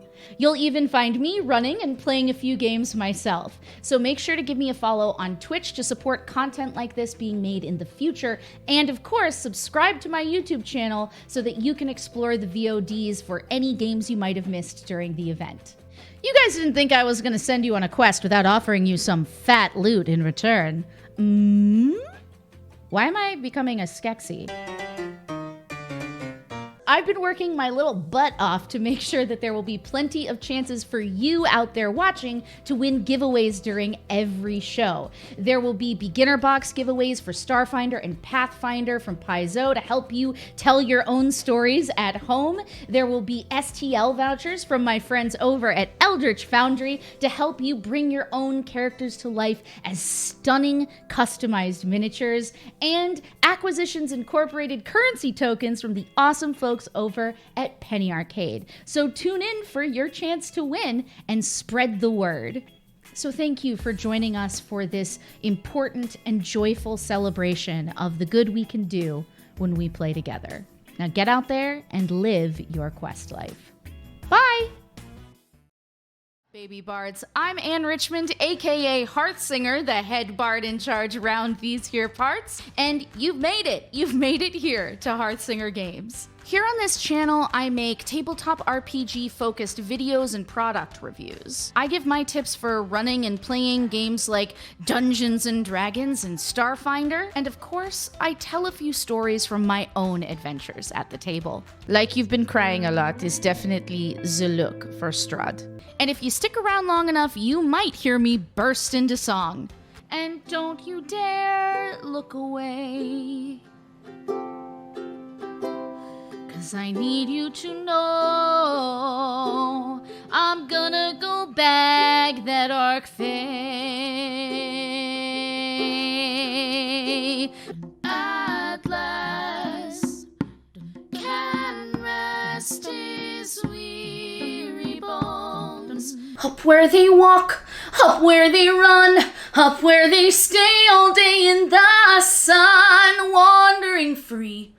Wish I could be part of that world. What would I give? Make that you will hear me burst into song. You might also recognize me from over on Twitch, where I embrace the spirit of adventure. Okay. You know who's not gonna go first? The wizard. Oh god! Terror. The little like thing sticking. Oh my god! There's this lucid right there. Oh god! Oh, where do I go? Where do I go? Where do I go? Oh god! This is fine. This is fine. This is fine. And aren't you supposed to like You know be what? and shit?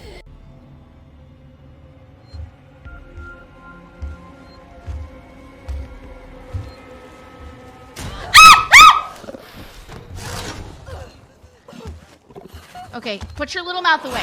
Put your little mouth away! Let the existential dread creep in. What can I say? I'm a girl who wants to decorate her fake world because she has nothing else to live for. Did I say that out loud? Away we go. And roll some dice in some tabletop RPG actual plays. Do you want to be defined as just identifying things all the time? No. How's it feel? How's it feel? Bad. You make me feel bad. I feel bad. I also like stars. Stars are Me too, says Amaruk, and she comes over and like this big wolf just shrinks down into the little like hunchy thing, like how we used to talk to kids at Ren Fair when we get down with them. He's like, me too, and it's just the biggest anime grin and sparkle eyes ever. What kind of stars do you like? Spark twirls the ends of its whiskers. Yeah.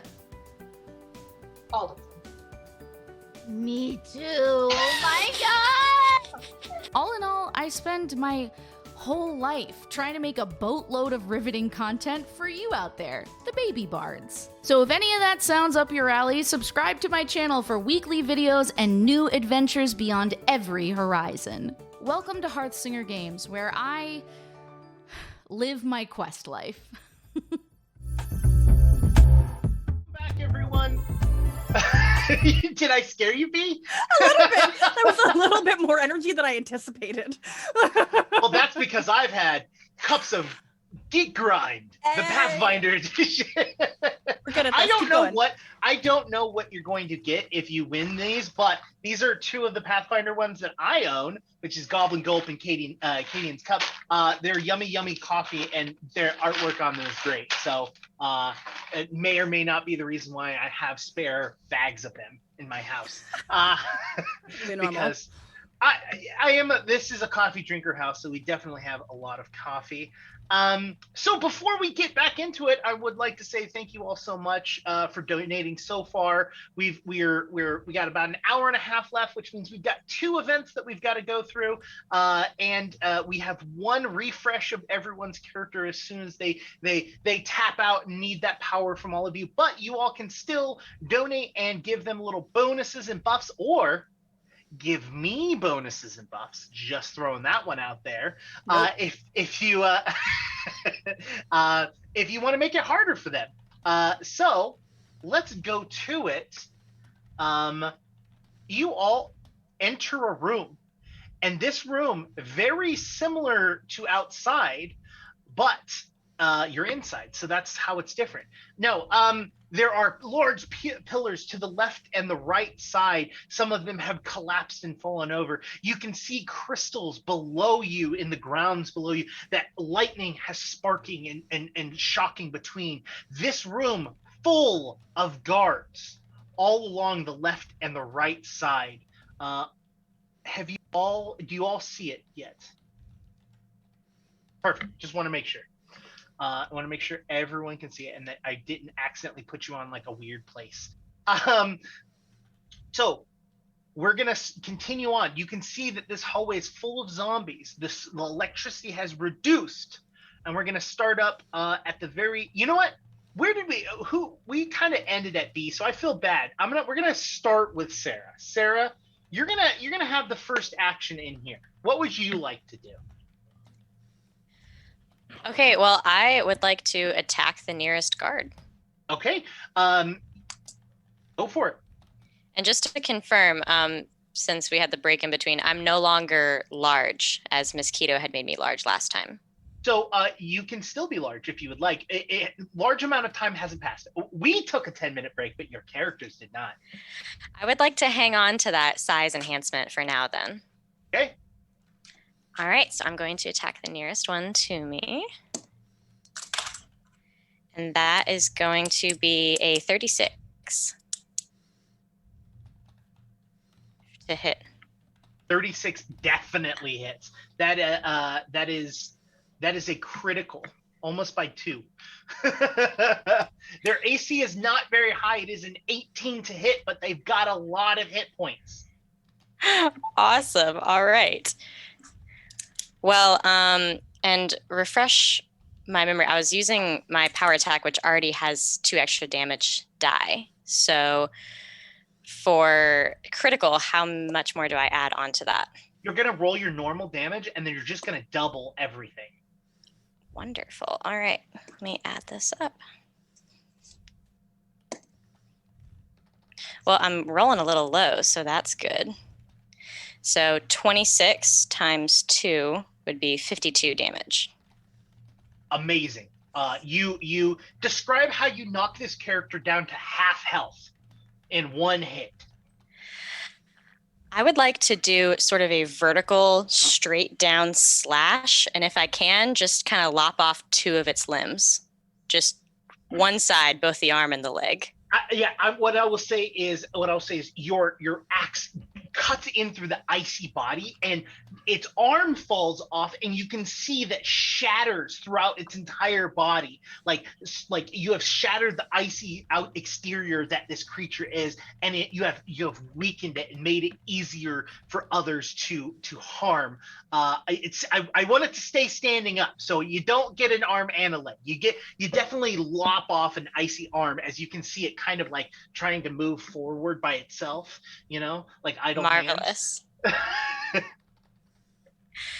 Well, with my 1 remaining action, even though it'll be at a large deficit, I'm still going to try to hit again and go for the leg. I'm going to go back and try to get the leg. Yeah. Sweep the leg, Johnny. Sweep the leg. Does a 20 hit? An 18 hit, so a 20 is definitely going to hit. So this is a normal success. Wonderful. All right, let's see. Was Johnny the name of the character? Sorry, it's just in my head. It sounded fine to me. Yeah. I don't know what you're referencing, so. I don't either. What? Oh, anyways, what did you roll? Because I'm disappointed in people. I did an additional 23 damage. An additional 23, 50, 70. Okay, you let's do this. I'm not going to tell you the answer. Roll me a d6.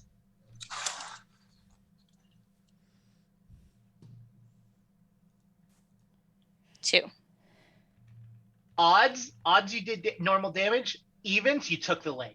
So you sweep the leg, and you not only hit one of the legs, but you hit both of them, and you cut the foot off of one, and you sweep the other one back. So it literally lands on its icy stump as it's like trying to use everything it can to keep itself balanced. 'Tis but a scratch. I will say, very, very close to death. Is that all 3 of your actions? Or is that just 2, right? No, that's all 3, because my first attack was the extra damage, and that takes up 2 of my actions. Love it. It's very close, very close. I'm going to say like 10 hit points close. That's going to bring us to Liv. Okay, just for my own clarification, because I am looking at the little map. It's not little, it's so big. There's so much ground to cover. Which guard was that exactly? You choose, which one would you like to have hit? The one on the right or the one on the left? That's a great question. I'm embarrassed. I'm not actually sure which one of these little icons is me. I thought you were a little purple guy, but I'm not sure. Well, Dan actually helped me pick my character image. Dan, am I the little purple one? I don't know. Whichever one you can move no, that is one's your character. I'm the cat, if that helps. Let me see. Me. I cannot got move you that on one. lock, baby. I got you. I got B. I don't I think she has got character. Nathan. Am I here? I don't think I'm here. Yeah, because there's 6 of them, and there's 6 of us, but I have an animal companion, so Ah. there's actually 7. That is so funny. funny. Oh, you know what? It's because the name wasn't changed, and I thought it was like a character that just no one was using. To be completely honest with you. I Oh thought shoot! I made. see my name is Hornet, but maybe I didn't change it right. Yeah. So let me give you access real quick.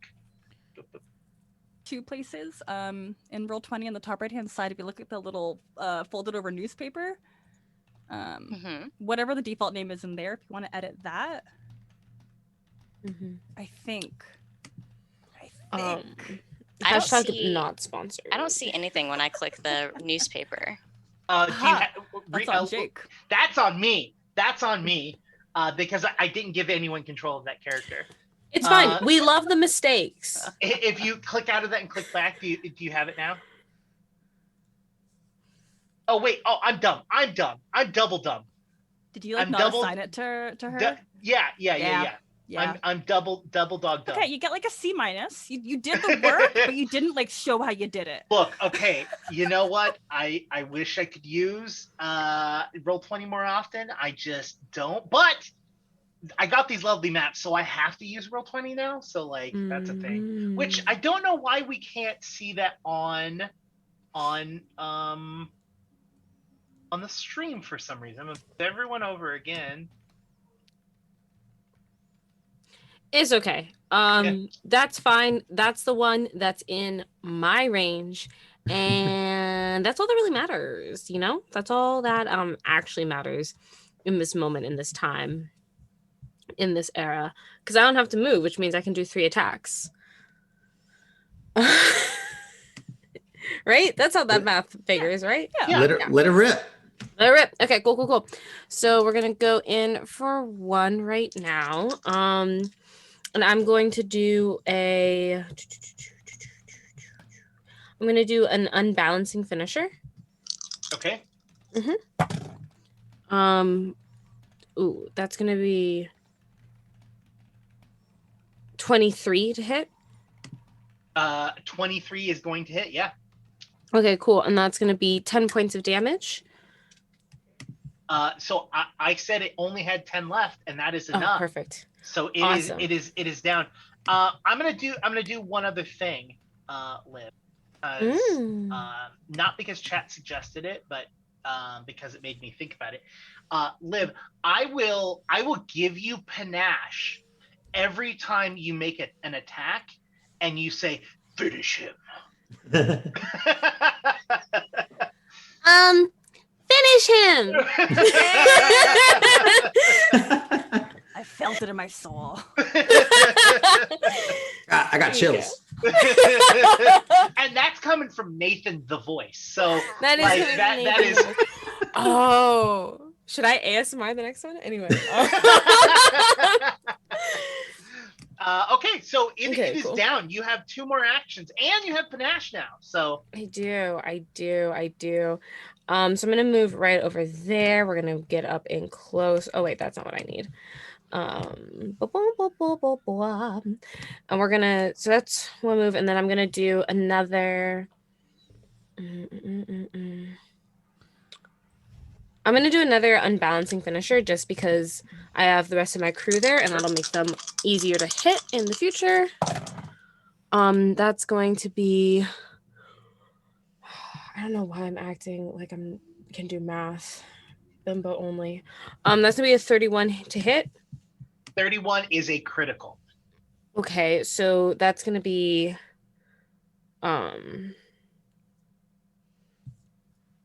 14 points of damage. That's added up. That's 7. Oh, so you did 7 and then wow, really that's really low. I know, it's a D6 plus 5. So wow. Yeah. That feels low. No, you should have additional damage. Oh, I know what's the problem.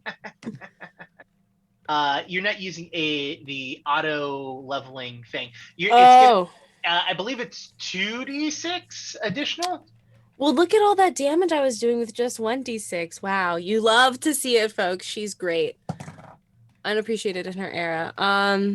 That's still only 12. wait. That's 7, 4. That's gonna be 11. That is 22 points of damage. 22 points of damage. There you go. Mm-hmm. And see, I was like, that doesn't sound right. Wait, also, I could be using panache, so we're gonna do that really quick. Go I'm big. gonna use, yeah. Oh, actually, no. Precise. When I have panache and I do a strike, okay, cool. I'm doing precise, which means I get an extra 2d6. Y'all, I'm so good at this game. It's crazy. It's crazy how good I am at this game.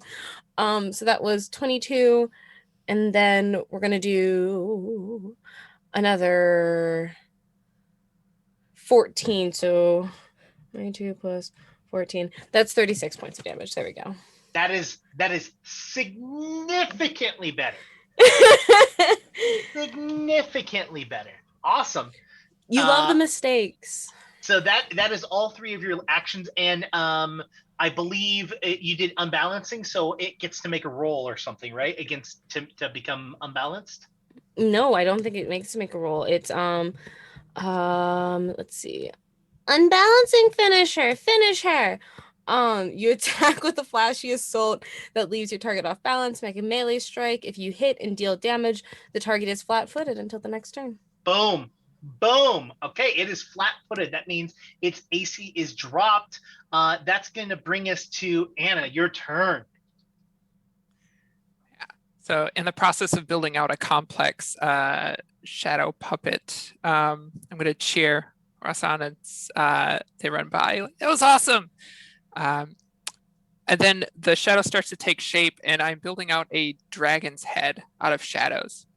And once it's finished, its mouth is going to open and breathe. And I'm using Shadow Blast right in, I think I measured it out here. It's a blast that should hit all 4 of those.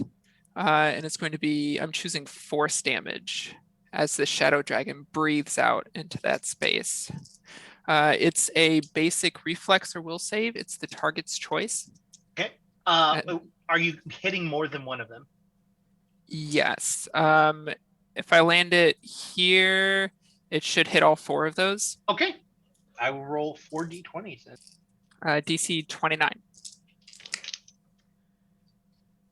I was like, where's my 4th d20?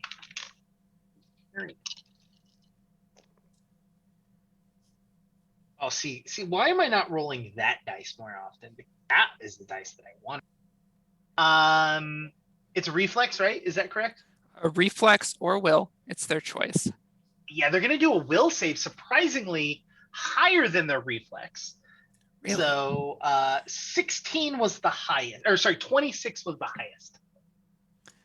26 is still a failure. Were any of them 19 or below? No, yes, actually one of them got an 18. Okay, that'll be a crit fail. So it is 19 points of force damage to everyone except the one who crit fail, and that's 38. I think it's 19 times 2. Love it. And I have an action. So I'm going to shout out at this one. Okay. To demoralize it. Like, oh, you're in trouble now. Seeing all of my friends gang up on it. Is that's intimidation? Yep, it's an intimidation against its fortitude DC. Oh, You just create a bunch of shadows that just are Build DC. curb stomping it. I forgot how bad intimidation was on this character. But it's such a great skill. That's an 8. It doesn't even recognize you as speaking to it. It views you as a lesser being, you know? Yeah.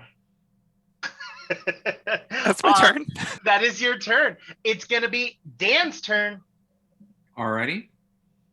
So I believe that all these creatures are within a 20-foot burst of each other from the center one, except for this little fella in the bottom left corner, but I don't care about him.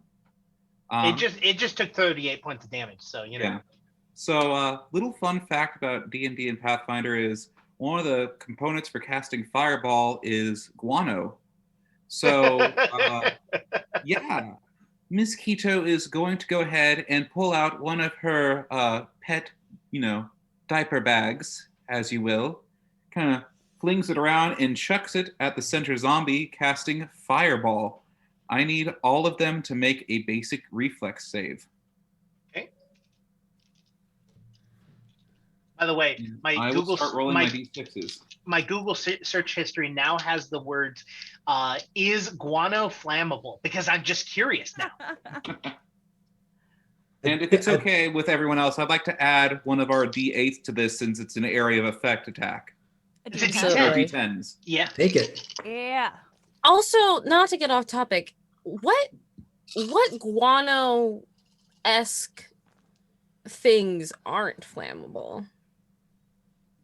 Is poop normally flammable? Mine isn't. Have you tried? I mean, yeah, most stuff it could be used as a fire starter. Really? Yeah, that's like a survival tactic. Mhm. I've never had to survive, huh? That's cool. Well, Wow, now- that Girl Scout knowledge is jumping out. Okay, so the highest one got a 24 for its reflex. My DC is 19. Is 19. Okay, so the lowest one got a 17. All right. So we got some failures and some successes. I rolled some dice and I got a total of 24 24 fire damage Okay, to all of them. gotta love it. Fun fact, after a quick Google search, apparently guano is highly flammable. Oh. There you go. And now it has entered your search engine, so now things are going to be sold to you about, anti-flammable, how to deal with flaming guano. Yeah. It has to be the high I'm okay fiber with that. count, right? It has to be. I'm gonna leave. Oh, my DC is 29. Yeah, I was Oh, going to say thank you, that's Topper. Hey, no, what do you do, Pods? I had that mixed up. I have a plus 19. I My was DC is about to say, I 29. was like, that sounds really low, but I'm not gonna. Okay. Yeah, yes. I totally got that messed up. Thanks. So all of them are a failure, and a couple of them are critical failures, and it was a 24 you rolled. Yep, so some of them took 48. Love it. All right, I'm gonna do all of that. Do you have you have one more action, I believe? Yes, with this action, I will go ahead and encourage Mercy, who has 3 actions now. And so she's going to flutter on over to this fella and take 2 big chomps out of them with her with her jaw attack, which is plus 18 and then plus 15 to hit. So first one is 9 plus 18, 27. Second one is 12 plus 13, 25. So both of them are hits, but not critical successes. Very Alrighty. close though. Oh wait! You're attacking this one down at the bottom that is clearly flanked, right? Mm-hmm. Then yes, the 27 I think you rolled Okay. is a critical success. All right. So for the crit, we have 7 plus 6 is 13, so that's 26. And then for the non-crit, we have 7 plus 6 is 13, so a total of 39. It's down. You guys got 2 down. Beautiful. Wonderful job, Mercy. It screams out in this and breaks out into the floor all over the place. That is going to bring us to the voice. Nathan, you're up. Hello, it's me, the voice. Apparently.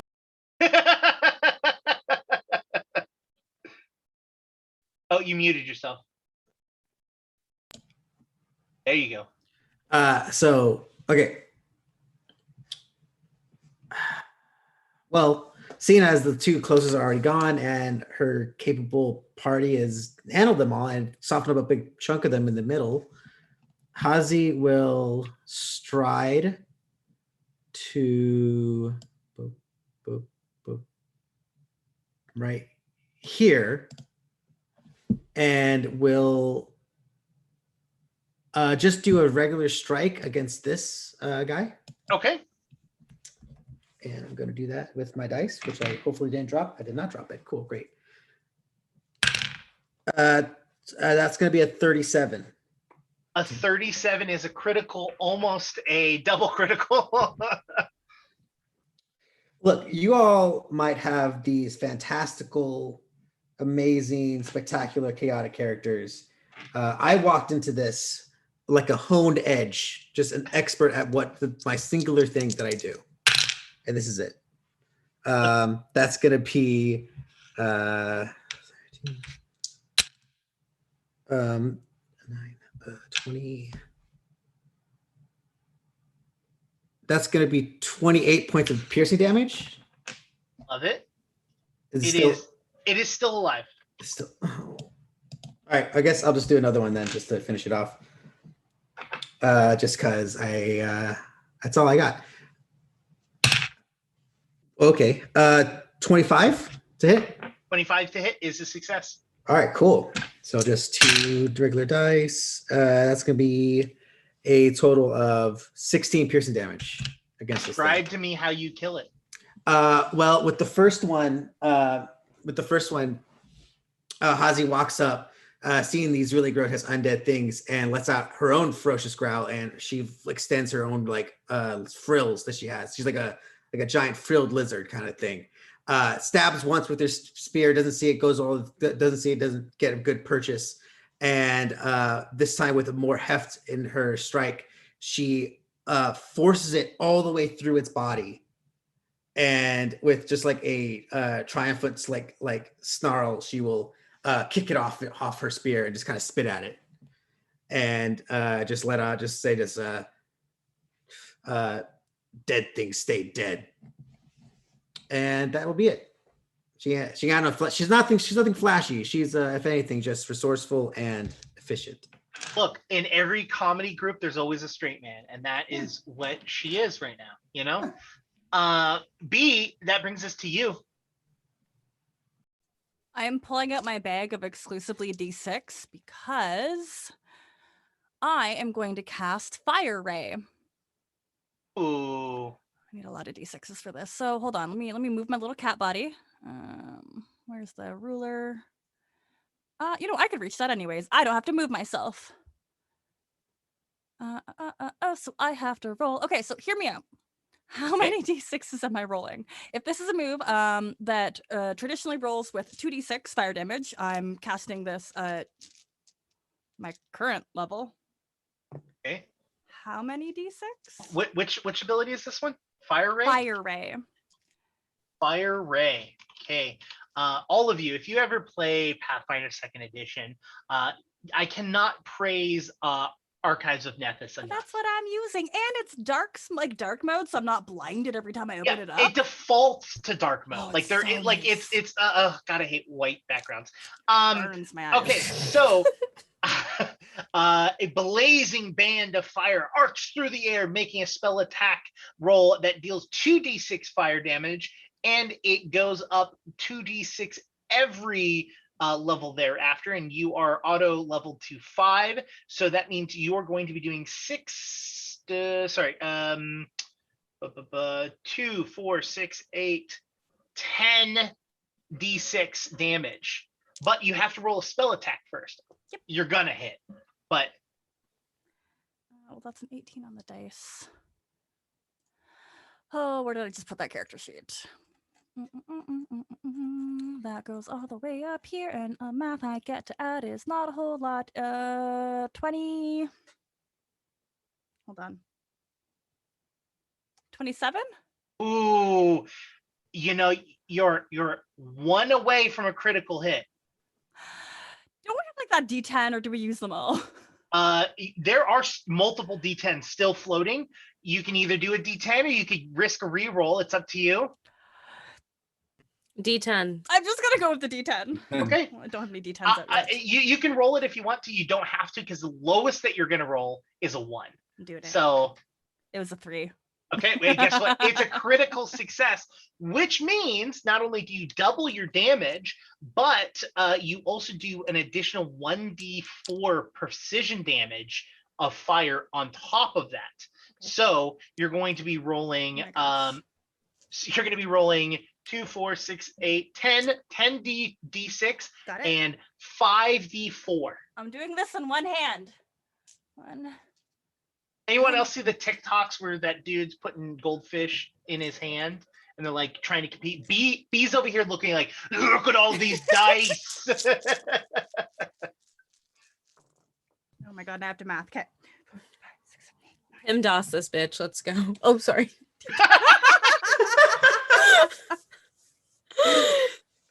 While B is doing the math, let's actually no, because the next person that's gonna go is gonna be them. Since we started with Sarah, they're gonna go. So we're gonna wait for B. 38. That's the first count, so it's probably less or more than that. I don't know. And that's not doubled yet, right? No. You eviscerate this thing. You literally cast this spell, and you can see every crystallized entity it just blow up. Think of a really bad 80s film where someone like swallowed dynamite and you see parts everywhere. It's literally raining ice shards of this creature as it is completely gone. That brings us to all of their turns, and you have managed to cut them down in half in one round of actions. So they are not the most pleased punched people in the world. So they're going to go 5, 10, 15, 20. And we're going to get a 5, 10, 15, 20. Then we're going to get a 5, 10, 15, 20, 5, 10, 15, 20. I can take it. I can take it. It's my job. 10, 15, 20. Nathan, no, we need you. That's what I'm here for. Okay, so they're gonna surround you. 2 of them are gonna get 2 attacks. 1 of them is gonna get 1, and the third one's gonna get none. Kill me. Do Are it. they trying to jump Hazi into their gang? Like, what is happening? Look where Hazi is compared to everyone else. Wow. So, Kill me. I'm just saying. So, okay. First attack. Let's go. We're gonna do these one at a time and see how it works. Actually, no. We're gonna do an onslaught action, which gives them they can use 2 actions once per round. The effect they lash out at their enemies in their square within 5 feet of them. Roll me a DC roll me a reflex save. You sure you don't want to tell me the DC? Nope. Okay. I'll just check it. I felt like you wanted to at first, but I wanted to give you that chance. I did, but I didn't. All right, sounds good. Cool, great. That's gonna be 31. No, 32. 32. Okay, so yeah, they lash out and spend 2 actions trying to do that. Roll me another reflex save, as the other one is going to make the same attempt. I could do that. Can't. I was about to say I could do this all day, but apparently not.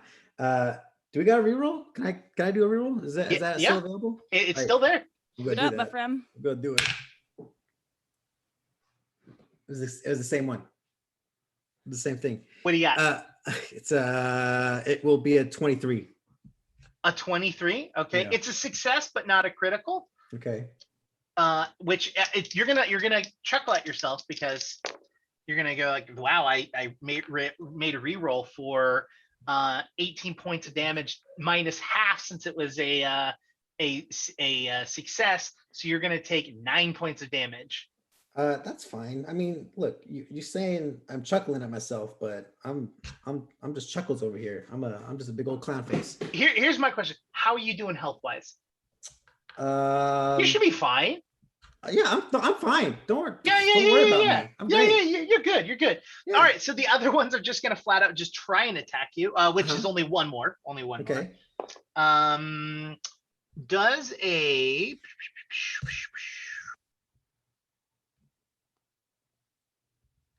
why can't I find that?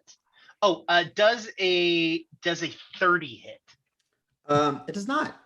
Okay. Because Hazi will use her reaction and bop her shield in place. I love all of this. And that is their turn, which brings us to Sarah. They're in a nice, tight little area. All for you. Yeah, they really are. So I'm going to move up to them. Ozzy just screams out, "I got this! You don't need to come over here. I got it." Oh, it's too late. It's too late. I'm coming.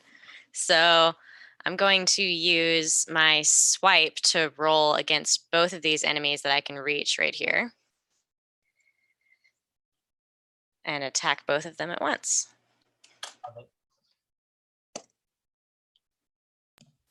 Deep down, Hazi has always been eternally jealous of how strong Hornet is for being such a small creature and able to wield such a mighty weapon, whereas Hazi just a normal lizard folk and does the best she can. And this little fairy just upshows her any chance she gets. Every member of this team is important. Does a 22 hit? A 22 will hit both of them. Yeah. Marvelous. All right. So roll the same damage for both. Okay. So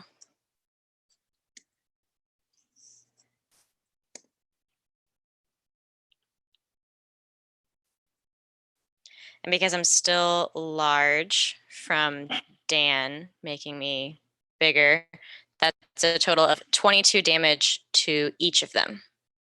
Sorry, 23 damage. My apologies.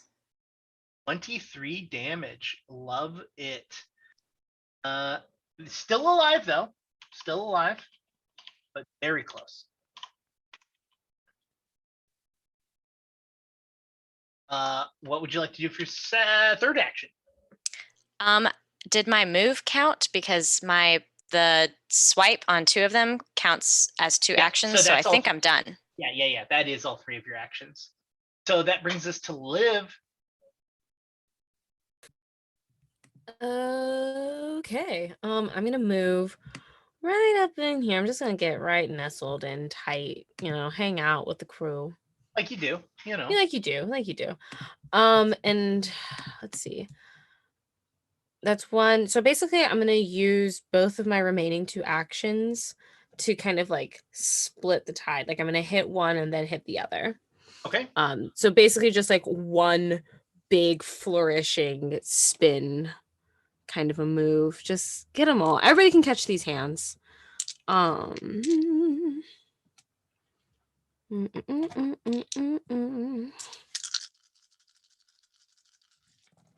Okay, so that's gonna be, oh my lordy. I'm gonna do the easier one first. So that's 19.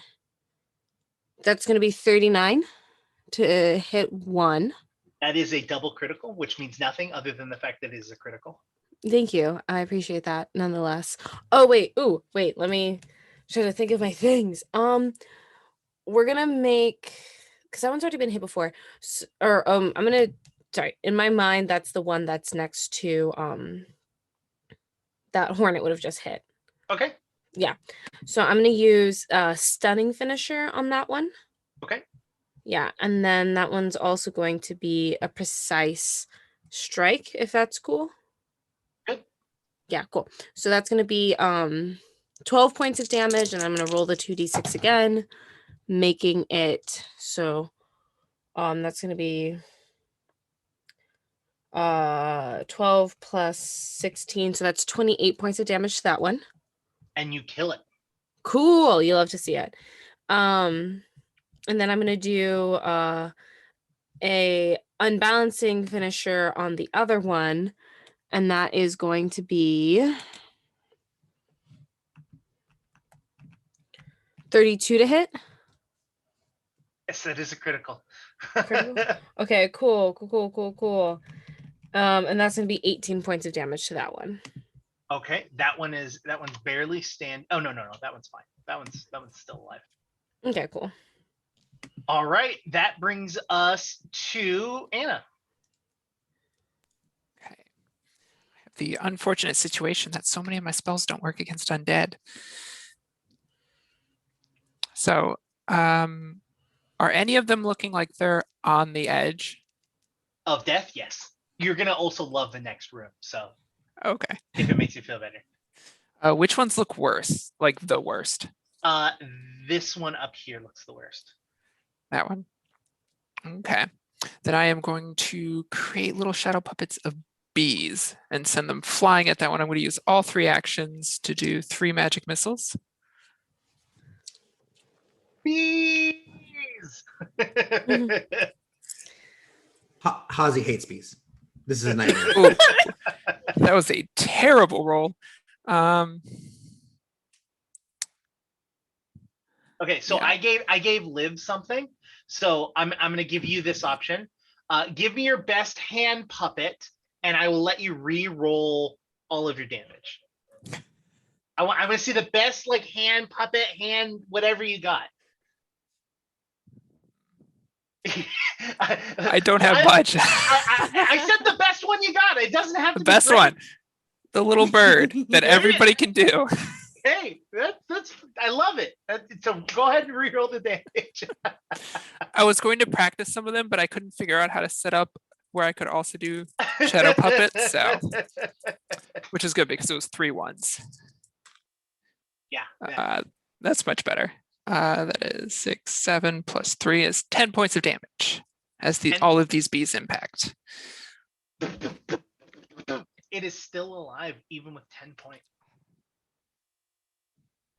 Looking a little disappointed. That's the end of my turn. Was that your a first level spell? Yes. Okay, I was just say I was like I know you do way more damage than that with higher levels, but okay, cool. Yeah, it's just first level. Okay, cool.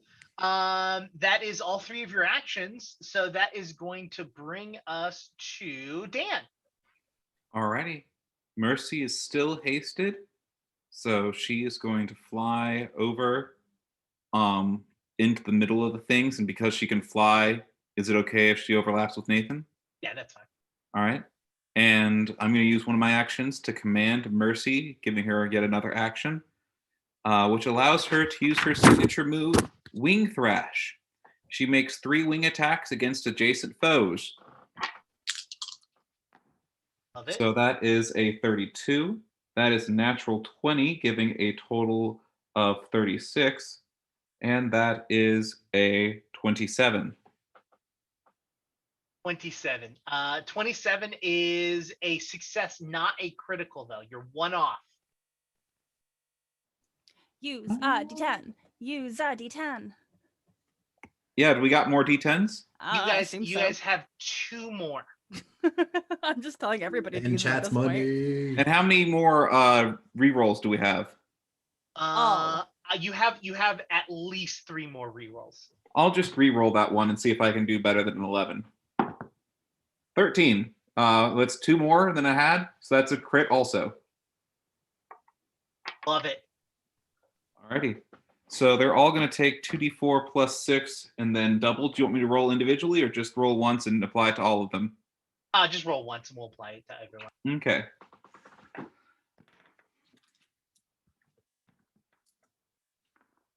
So that is 4 plus 6 is 10, doubled is 20. They all take 20 slashing damage as Mercy just flails about.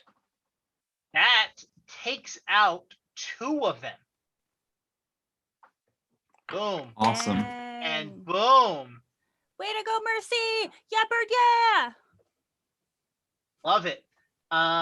Is that your whole round? That is Mercy's whole round. I still have 2 remaining actions. Okay. You've got 1 enemy left. Yep.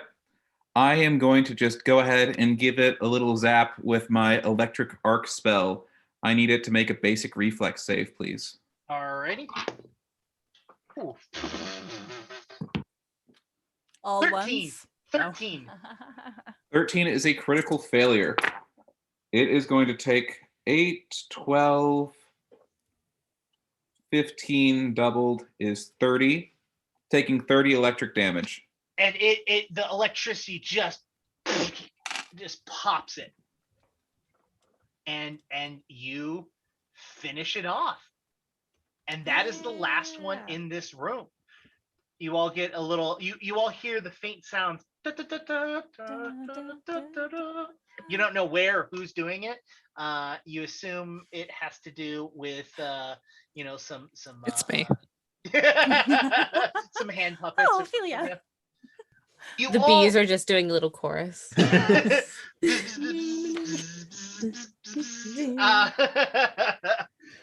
So you all take a moment of breath and relax as you're like, oh, okay, we've done this.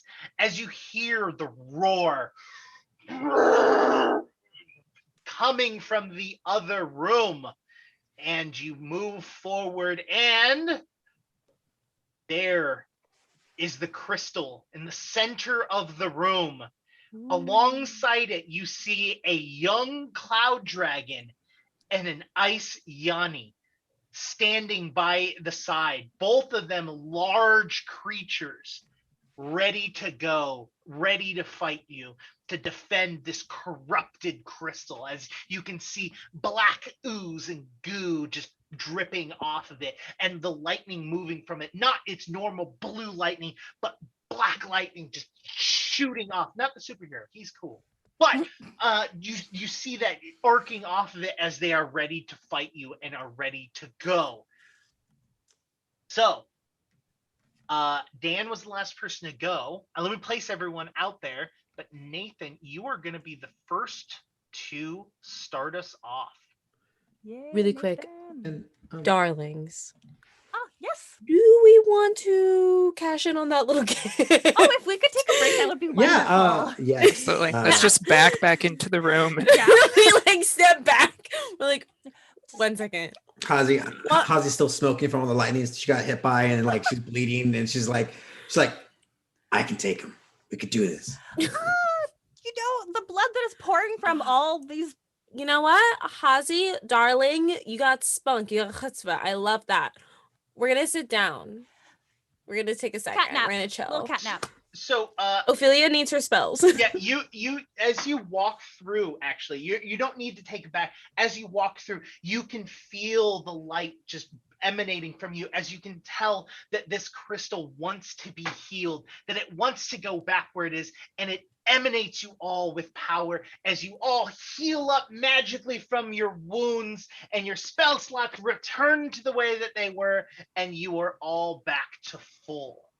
Oh, wow, what a Is good it cat okay nap. if I also swap animal companions again Yes, magically? Of course. Yeah. Awesome. Beastmasters are only allowed to have one at a time, and I kind of want my giant wolf. Go. Understandable in this situation. Okay, I have to ask, Sarah, are you drinking out of a pickle jar? Yes, I absolutely am. What?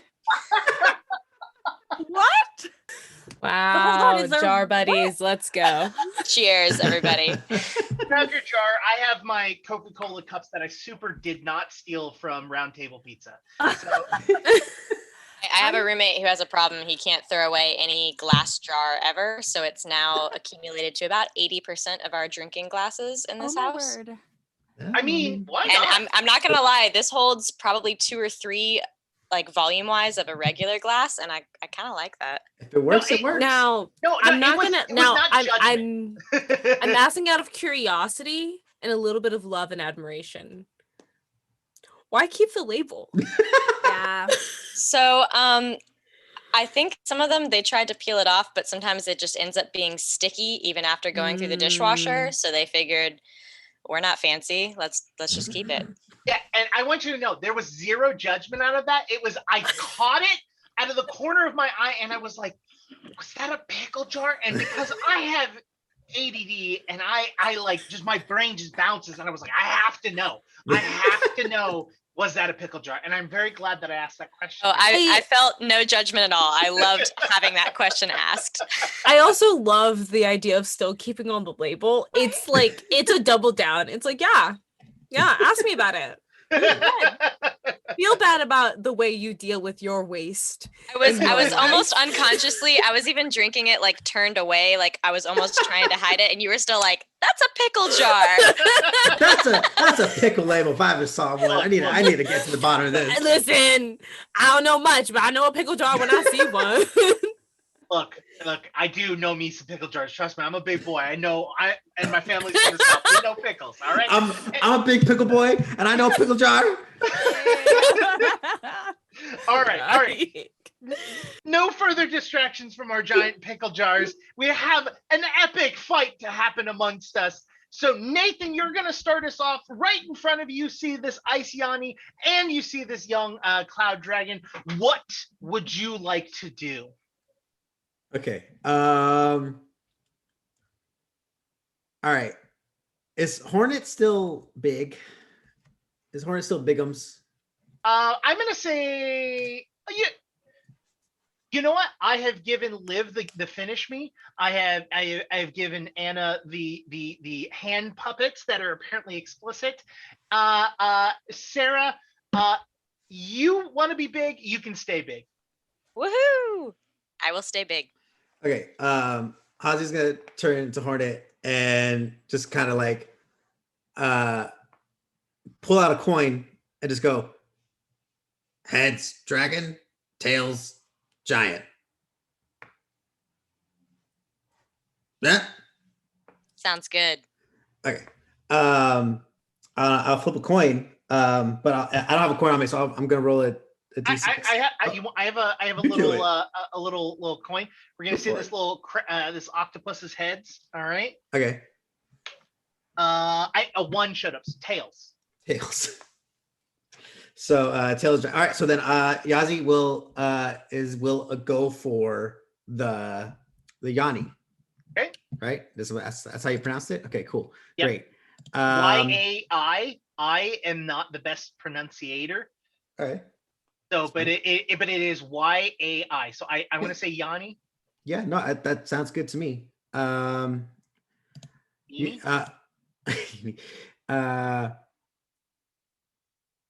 Okay, I am going to. Hazi is going to slowly approach the Yanni. Okay. Extending out her frills to their max and her spine and her like back spines as far as she could, make herself as big as possible, and she's going to attempt a threatening approach, which is a 2-action thing, and I'm going to attempt to demoralize as I move towards the Yanni. Okay. So that's my intimidation against you. Yep, against its DC. That is going to be a 30 intimidate. Does not succeed. It is does not succeed. Okay. Seeing as that didn't work, she'll just stab it. Okay. Move your character up and go for it. You're like, I might want to stay away. I don't want to get caught. Well, I got a spear, so I got to reach. Yeah, exactly. Back here, just right in front of purple person. And then I'm gonna strike. I still have range because I have lunge, so I have 15-foot range with my spear. Perfect. And chat, no, he doesn't have a mustache. He has a full beard. Sorry, it's very dark, and like my light bulb's out. They're talking about the ice giant that's in front. Oh well, it's hard. From one beard Yanni to another beard Yanni, it's hard. It's hard to tell difference. Look, it's hot beard Yanni summer. So hot beard Yanni summer. That's gonna be go stick together. I can't grow one, so you all can hang out together, and I'll go do something else. Hey, if anything, if you got anything on your face, it's fine. It don't matter. That's gonna be a 34 to hit. A 34. Okay, so it meets, it beats. So you successfully hit as its AC is 34. That's great. I love it. Big fan of this. That's gonna be almost max damage. That's gonna be a 22 piercing damage with my spear. Okay. Boom. Is that all 3 of your actions? Movement? Yeah, the threatening approach was a 2-action cost, and I just did the lunge, which is 1. So yeah, okay, that's it for me. That brings us to B. All right. Which one's icier? That would definitely be the Yanni. Okay, now that I have my spell slots back, I'm gonna cast that fire spell, which I definitely have the tab open for. I'm good at this. Fire Ray! I'm gonna do it on roll 20 because I don't like math.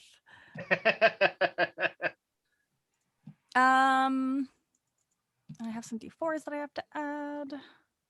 Well, it's a spell attack, right? Yeah. Oh, so sorry. Let's start. My brain.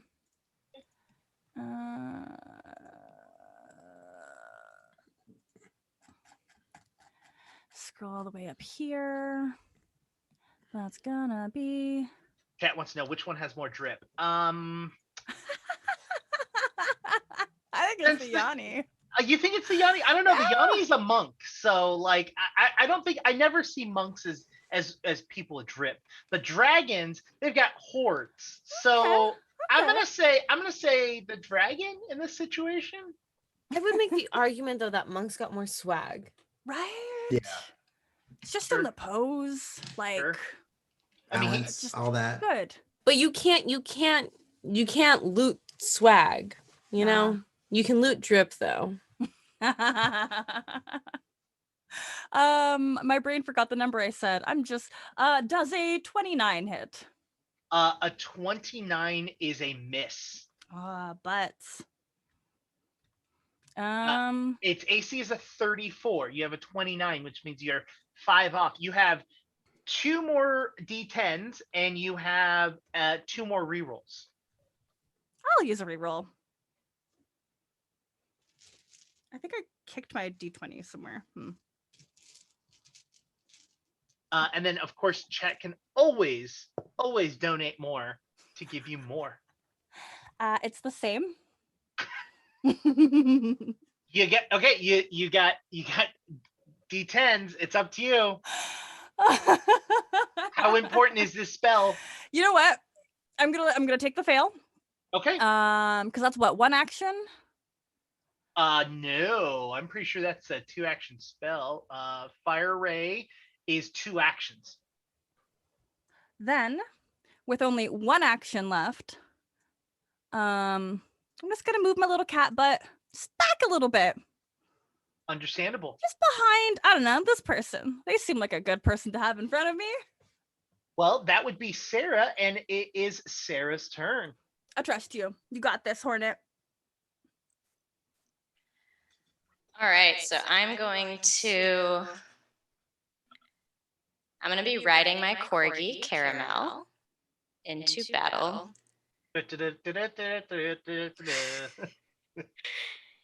Wait, actually, at the size I am, I don't know that I can ride her. You're riding her. You're riding her. All right. This is magic. You both are big now. Well, and I don't know how my size changes my reach. I forgot what Dan told me. I forgot to write it down. So I believe 15 feet. Yeah. Was it? I thought it was 15 if it's reach. Yeah, 15. The GM says is what matters, not me. Can I reach from right there then? Are you trying to hit the Yanni or are you trying to hit the dragon? Trying to hit the Yanni, I think.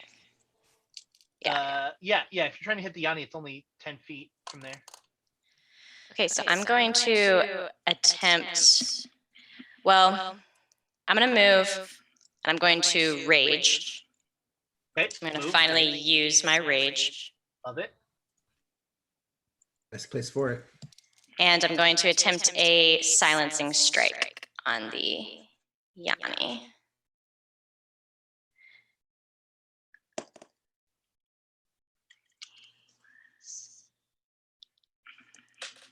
Oh, sorry, I have to pull out a calculator because that's how much I don't trust my math skills.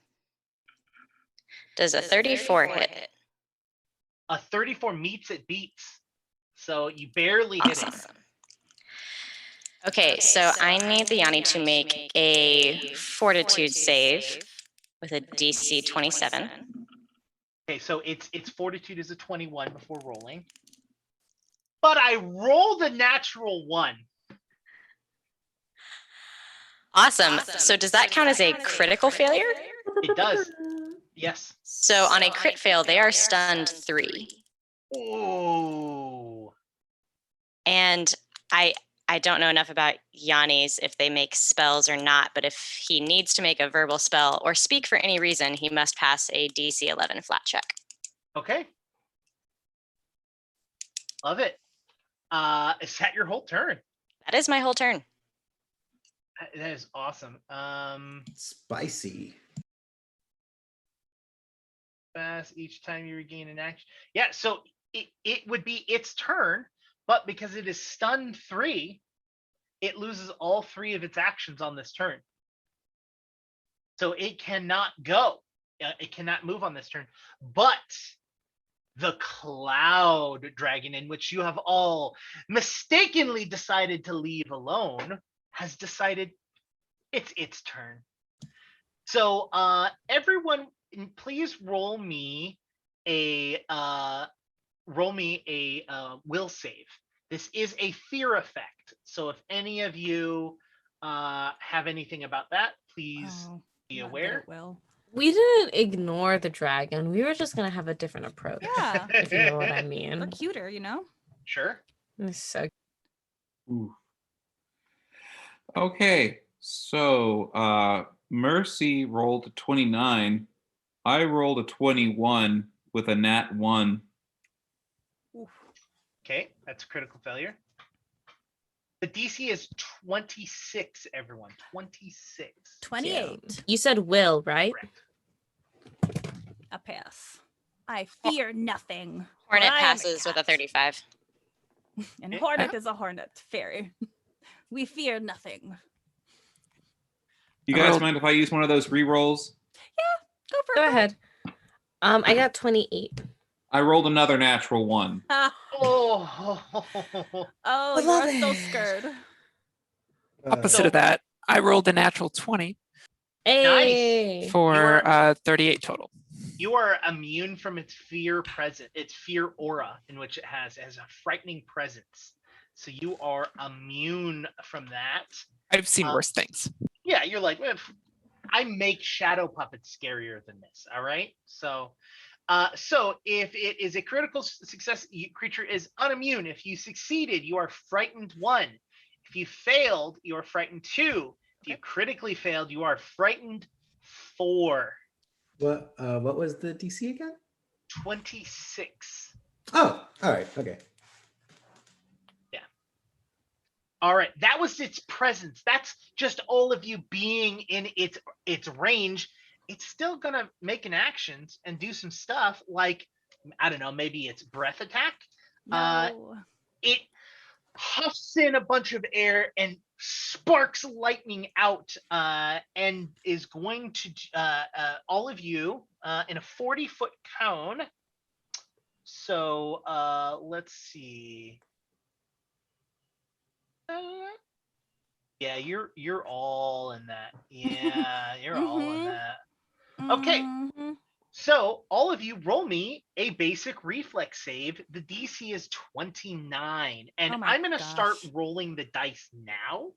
Actually, I'll use roll 20 on this one because it's that much. Use one of the re-rolls. And this is reflex, right? My brain did hear that right? Yes. All right, I'm golden. I can take it. Yeah. How do I math this now? B, what is the command for rolling more than 5 dice? So for the life of me, I can never remember, but on the left-hand side, if you click the dice roller, like the dice symbol, it Mm. Yeah. pops up, and then I just use the advanced roller. Because I Thank you. always type out /RD, because I use that Yep. on Discord, but it doesn't And work it on never Roll20. works. It never works. Well, it's /roll space and then whatever the dice is. So like 20d6 or whatever. Time for space. What was the DC again? 29. 29. Oh dear. What you 39. meet it though, right? What'd you say? You meet it, you beat it. Correct. Okay, I only failed, not a critical fail. That's awesome. 39. 39, that's a critical success. I got a 33. 33, that is a success. I got a 32. 32, also a success. Oh, and Mercy got a 34. 34 is a success. Rolled a 30 with my re-roll. Got Awesome. 26. Not worried about it. How's he can take it? So Hazi's gonna take Take it. 43. Oh, It's gonna make me healed. that's just another day working with this crew. Where you take all the damage. Everyone that succeeded, or anyone that failed takes 43. Anyone that succeeded is going to take 21 points of damage, and if you critically succeeded, you take nothing. How does Frightened 1 impact us? Frightened condition. You're gripped with fear and struggle to control your nerve. A frightened condition always includes a value. You take a status penalty equal to this value to any checks and DCs. Oh, so anyone who was frightened should have been frightened 1. So that means their roll is 1 lower. Mhm. What? I already Instead included that on the failure for mine. Yeah. So. Yeah. So if you Unfortunately, rolled no if you get a 28 and you were feared 1, then you got a 27. Oh, I'm fine. Okay. And then it's going to spend its last action just getting all up in there because it wants to do some other actions and some other moves. But we're gonna go in and we're gonna start this over. I believe who was the last person that went? Was it me? I can't remember. I think it was me. I failed. Okay, so I then believe it was Sarah because she stunned him.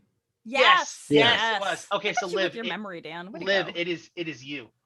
Also, this picture that just got sent to us of this this Yanni. I love it. It's beautiful. Y'all sit in here over this Yanni. I'm dealing with my own situation. You said this dragon came up close? Hi. Yeah. Not impressed. I'm just thoroughly not impressed. I'm on the other side, so I'm gonna actually go deal with this Yanni, get up and close and personal, knock it out, just get it done.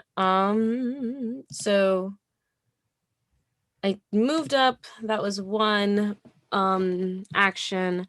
I'm going to attack it, and then sorry, I got so distracted by so many things. I had all of these plans and I didn't do them. Okay, my first attack is going to be with a oh, actually 1 second. Sorry, let me get some panache. Finish him. So my first attack, I'm gonna go in with a what is it? An unbalancing finish him, and then my second attack is going to be a different type of finish him. There you go. She's in my brain. Yeah, you then have to go. Is it a live stream if is live on stream if I don't at least do one ASMR bit? Do I do actual ASMR? God no, but you know. So that's going to be 28 to hit with the first attack. Who are you going after? The Yanni? The Yanni, yeah. A 28 does not hit. Okay. And then my second attack was going to be a wait. I'm so sorry. I said 28, I meant 38. 38 does hit. Okay, also, cool. just so everyone knows, we are out of rerolls and we only have 1 d10 to add. Oh no. Chat, help us. So 38 hits but does not critically hit. Okay, that's fine. That's still going to be my unbalancing finisher. So they are flat-footed, and that's going to be 9 points of damage. Oh, that's another 2, 9, and then 9 plus 12, 17. No, yeah, 17. 9 plus 12? No. 21. 21 damage. Is that what you did? Yes. Okay, cool. Cool. Yeah. It is. It's way still alive. So That was also just so you guys know, full panic. I was just panicked. I was ready to count on my fingers for you. It's okay. You were counting on your fingers, and I adore you. Thank you, Your Grace. I got Thank you. you. Okay, so then the other one that I was gonna do, my second attack is going to be a confident finisher, and that's gonna be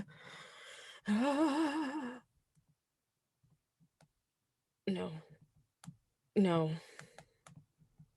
Oh my god. That's gonna be 38 to hit. 38 is a hit. Okay, so that's gonna be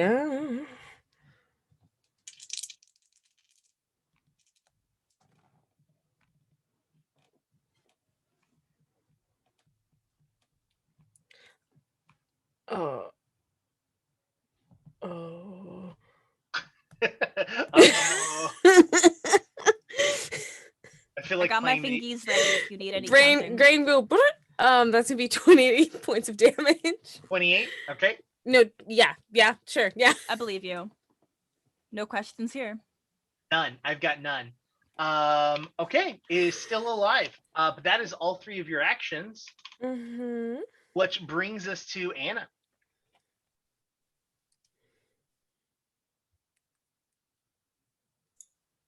Oh, sorry, it wouldn't unmute for a moment.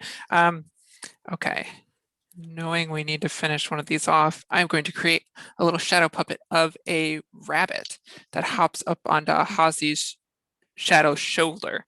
Hazi, suddenly you feel very energetic. I'm casting haste on you, so you have an extra action for striding or attacking. Is the bunny's name Little Bunny Fufu? Yes, that is exactly what I had in mind. Not Also, you're Banicula? showing your age, my friend. Just Guarantee there's children in this chat that don't get it. just don't bop any field mice Pop on them top on of the the head. head. Definitely not. References to this, but not no Banicula. That's crazy. I know Bunny Fufu, but that other thing sounds fake. So It does. Yeah, it's not. I don't trust it. It sounds like something I would catch from a staph infection. Like Okay. guys, I've got Banicula. And then I'm just going to quietly say to Hazi, I think you got this. You're doing great. And then I'm going to run backwards. Love it. Love it. That is going to bring us to Dan. Alrighty, so Ms. Keto is currently frightened 4, so she can't do much right now. She is just shivering, and she can starts rummaging through her spell book, pulls out a little contact papers and rips out a page. Mr. Bones, I need your help. And she is going to quicken spell, animate dead, summoning a bone croupier, which is this kind of gambling bone dude who can make somebody fail a save once every day.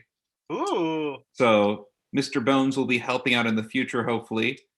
And as part of his summoning, I get to go ahead and use one of my focus points to regen a bunch of health. It's called Life Siphon. So that is 10, 16, 18, 19 health back. And as part of his summoning, Mr. Bones will go ahead and slash at the dragon, though I doubt he will hit. But he can try his best. No, Mr. Bones critically misses with a natural 1 plus 14. But Mercy also gets her attack, so she is going to slash at the dragon. And that is an 18 plus 18 is 36. The 36 is going to hit. Alrighty. And Mercy is going to deal a total of 15 damage to the dragon. Okay. Sorry, I should have done one less because of the fear for Mercy. But after this, Mercy shakes off the fear, and I drop mine to only frightened 3. Only frightened 3. Only frightened 3. And that's my turn. Awesome. That is going to bring us to Nathan. All right, so I'm gonna pull something out of Liv's book real quick. And I'm just gonna. Well, Hazi's gonna approach the Yanni and take her spear and make an intimidating strike against her, and hopefully, it will make this Yanni very scared. So let's see if that works, because I need all the help I can get right now. Roll Can we me get some a- hearts in roll- the chat for Nathan, roll me. please? We're gonna for that ASMR voice acting right there. Yes. I want you to roll a D10 on top of that and add them together. Oh, you're so generous. You know, over at my show, the Maker's Minute podcast, our DM is cruel and sadistic, and he loves to watch us be miserable all the time. Should I clip that so they can hear this as well? Yes. Okay, yeah, okay, please, I got you. So this is because this is a fun event. Liv can tell you how mean I actually am during. Oh, mean. Oh my god. No. I mean, look, just with this few hours to spend time with you, I totally trust that you are also sadistic and also cruel. But just having fun is a breath of fresh air. Yeah, for sure. Okay, so that is going to be a 39. A 39. 39 to hit. To hit is a success. To hit. All right, cool. So I'm gonna roll my damage. Dice everywhere. That's gonna be an 18 piercing damage. And the Yanni is now frightened 1 as well. Ooh. And then I will make another strike attempt with the penalty. That's a miss. I'm not even gonna try to do the math on that. That's not even worth it. But with that miss, Yazi will now also shake off her own fright and be like, why am I afraid of this blue guy? He just looks he hasn't moved at all. He looks like a pushover. What's wrong with me? Not even but with the hand like this, so I don't look at the dragon and just focus on the Yanni. Yeah, no, this blue guy. That's gonna bring us to B then. All right. So this dragon is like super spooky and kind of intimidating, but also kind of cute. So it's a little weird. So Yumi, all kind of like flustered, tail a floof, is going to like turn to the dragon. So like, I know you're trying to scare us, and like it worked. I mean, believe you me, I'm 1 point of frightened, and it just means like I've got really sweaty hands or a sweaty paws. But I could like, are you interested in maybe just like a cat friend? We can just like go do evil together, ditch that Yanni and hang out with somebody cooler. Roll me a nature check or an arcana check. You choose. So I'm actually doing a little something called it's got words. It does have words, and it's not words that I've ever actually said with my mouth face. Bon mot. Okay. To distract with my diplomacy. Okay. If I am successful, then things happen. If I am successful, they get a -3 status penalty to perception and will saves for 1 minute. But also, maybe I could just convince them that I'm a really cool cat. Okay. So okay, it's against its will DC. All right. Yeah. This is going to be my diplomacy, which for thanks Dan for the character. I only realized just now it's like my dump stat. Oh no, I think that was that Nathan or Dan that gave you the sheet? In my brain it was Dan. Who made this? Yeah, that's me. It was Dan. Oh, I can't take credit for master. Okay. But it's your charisma versus his wisdom DC. Okay, thank you. So it's only my charisma plus his wisdom, or against that is going to be. What's your diplomacy? Oh, my diplomacy is 20. Okay. And I rolled an 18. So that would be a 38. Yeah. Its will DC is a 30. That was almost terrible. Oh my gosh. What are you talking about? It was 8 over. That's so close. It is very close. You had a 50-50 chance. there, Dragon Friend. I will also the thing I was saying is you should I also want you to roll an Arcana or a Nature check. Okay, you do. Those are things. Okay, what am I rolling? Let's not do Nature. Let's do Arcana. Okay, that's an 18 again. That makes a 19. You had a +1. That's fine. That's totally fine. That's totally fine. So I will even give you this with that piece of information.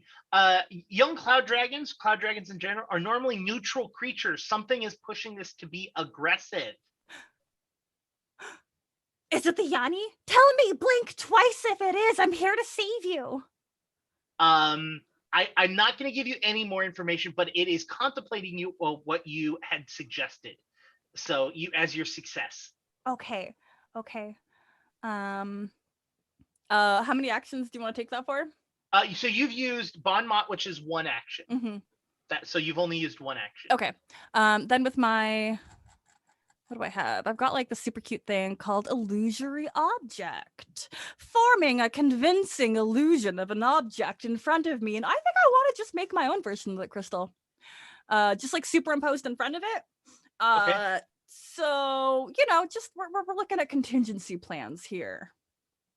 Okay. Plus, I really like shiny things. Okay. I love it. That is going to bring us to Sarah.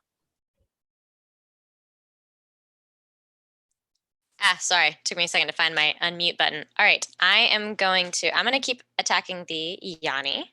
Okay. I rolled a natural 20. Ooh. Love it.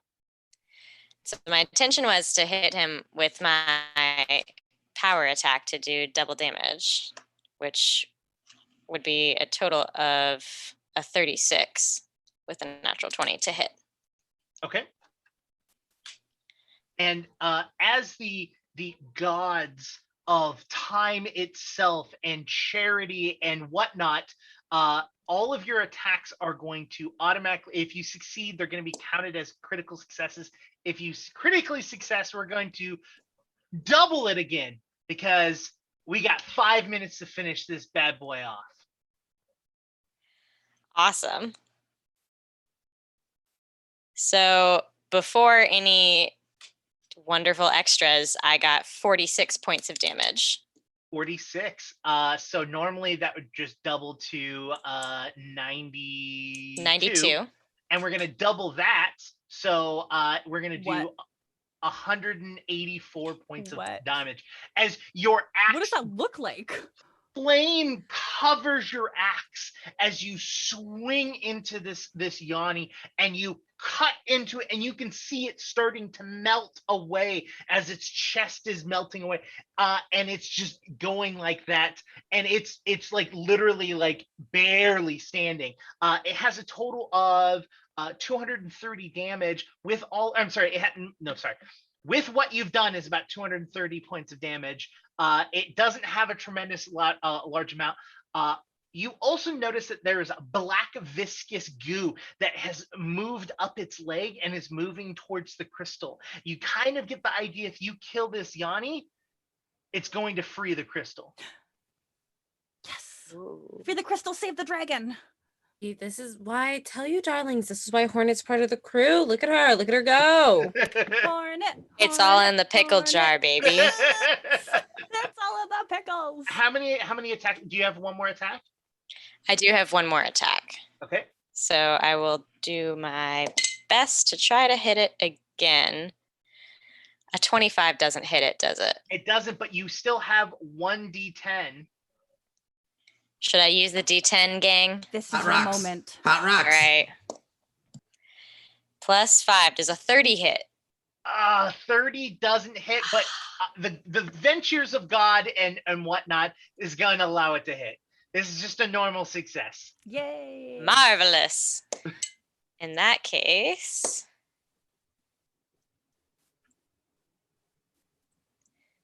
that is, I rolled nicely. 30 points of damage. 30 points of damage as your flaming, godly, deific axe cuts through this Yanni. You see the ooze, you see the flames go through, and almost like a trail of gunpowder, the flame goes across it, wrapping around, and it burns off all of this yucky, gross black ooze. As the cloud dragon releases it from its bonds, it looks to all of you and says, "Thank you for saving us." And welcome. that's where we're going to end. Yeah. A little bit of a rushed end, but Woohoo! I really want to make sure that everyone has we have 2 minutes. I just want to make sure everyone gets an opportunity to, say goodbye. And I would like to just spend this moment saying thank you so much for, one, inviting me and these wonderful people to come and be a part of Jasper Games. I hope you all blow through all of these rewards as quickly as you possibly can. You're currently at $2,130, which is amazing. I hope you all get even further than that. We'll go around just real quick, just say goodbye to everyone, and then we'll end. B, why don't you start us off? Yeah, what's up? I have been your non-binary busy bee. You can find me on Twitter as @B_Zelda. I am a podcaster, streamer, TTRPGer. I do so many things. Check me out. Awesome. Anna. Yeah, Anna, you can find me at Anna Woten on Twitter. I'm an LGBTQIA plus advocate, museum worker. I work internationally to create transgender and queer inclusion within cultural institutions and creating spaces to tell the stories of historically excluded communities. So find me on Twitter. And I play lots of D&D and Pathfinder. Awesome. Dan. Hi, I'm Dan. I have been your adorable little necromancer, Miss Keto, today. And I'm not really big on the social media and whatnot, but I had a blast. And you're probably healthier for it. Yeah, and keep an eye out for these sorts of things. Jaspers does this all the time, it seems. And, last time I bid, I got outbid at the last second. This time, I managed to snag 2 spots and brought a friend. So you never know. Awesome. Nathan. Hey guys, thanks for being here. We'd like to really just extend a heartfelt thank you for letting me join in. I'm part of a pretty small podcast right now called Makers Misfits. You can find us on Twitter at Makers Misfits. We only have 8 episodes out, but we're putting more out pretty soon. And it's just been so nice to just been here and play with you guys and just be a part of this community in this day. As a man who struggles with mental illness, it's a godsend. So awesome. Liv. Hey everybody, I'm Liv, your local, I guess, girl, gal, non-binary pal now. I hang out, I do a couple of things. I stream with Total Party Chill, Rule of Lore, Q Times, a couple of different shows. So if you want to see where I'm going to be next, follow me on at Live in a Day on Twitter, LIVINDAY. It's my day, I'm living in it, and you're going to have to deal with that pun. But thank you so much for having me. As somebody who struggles with mental health and, all of those things, this is a lot, and being able to give back to the community means a lot. So, and, do something great in the world. And you all did something great today. Everybody in chat and everybody in this stream and everybody who was just here throughout this entire week. Y'all are doing great. Awesome. Sarah. So I am Sarah. You probably cannot find me anywhere online. I am the friend that Dan got to bring along today. And we're just both med students who really like playing D&D. And so we can understand personally and professionally how important mental health is. And so thank you everyone just for participating today. I feel honored to be a part of it. Thank you, everybody. Awesome. Why don't you send us off? Annie. Here I go. Hi guys. My face is now on the screen. It is. And it's glorious. Wow, look at me. Mírala. Qué bonita. Oh, you guys are sweet. Guys, this has been such an incredible first day of this event. I want to remind everybody that the show doesn't stop here. We're back tomorrow at noon Eastern with 4 more epic adventures in the Starfinder and Pathfinder universes, and again on Monday. And I will be here through it all. I will be here through it all, behind the scenes and playing in some games. I truly, truly appreciate the way that everyone has brought their communities from their various shows here today to share in something that clearly affects all of us very deeply. So thank you for that. I hope you'll stick around. I hope that you'll give the channel a follow and come back for all the tabletop RPG content I make here and over on YouTube. But more importantly, I hope that the power of play keeps us all together for more games in the future. All right, guys, have a great night. We'll see you tomorrow for day 2 of Jasper's Game Week. Bye.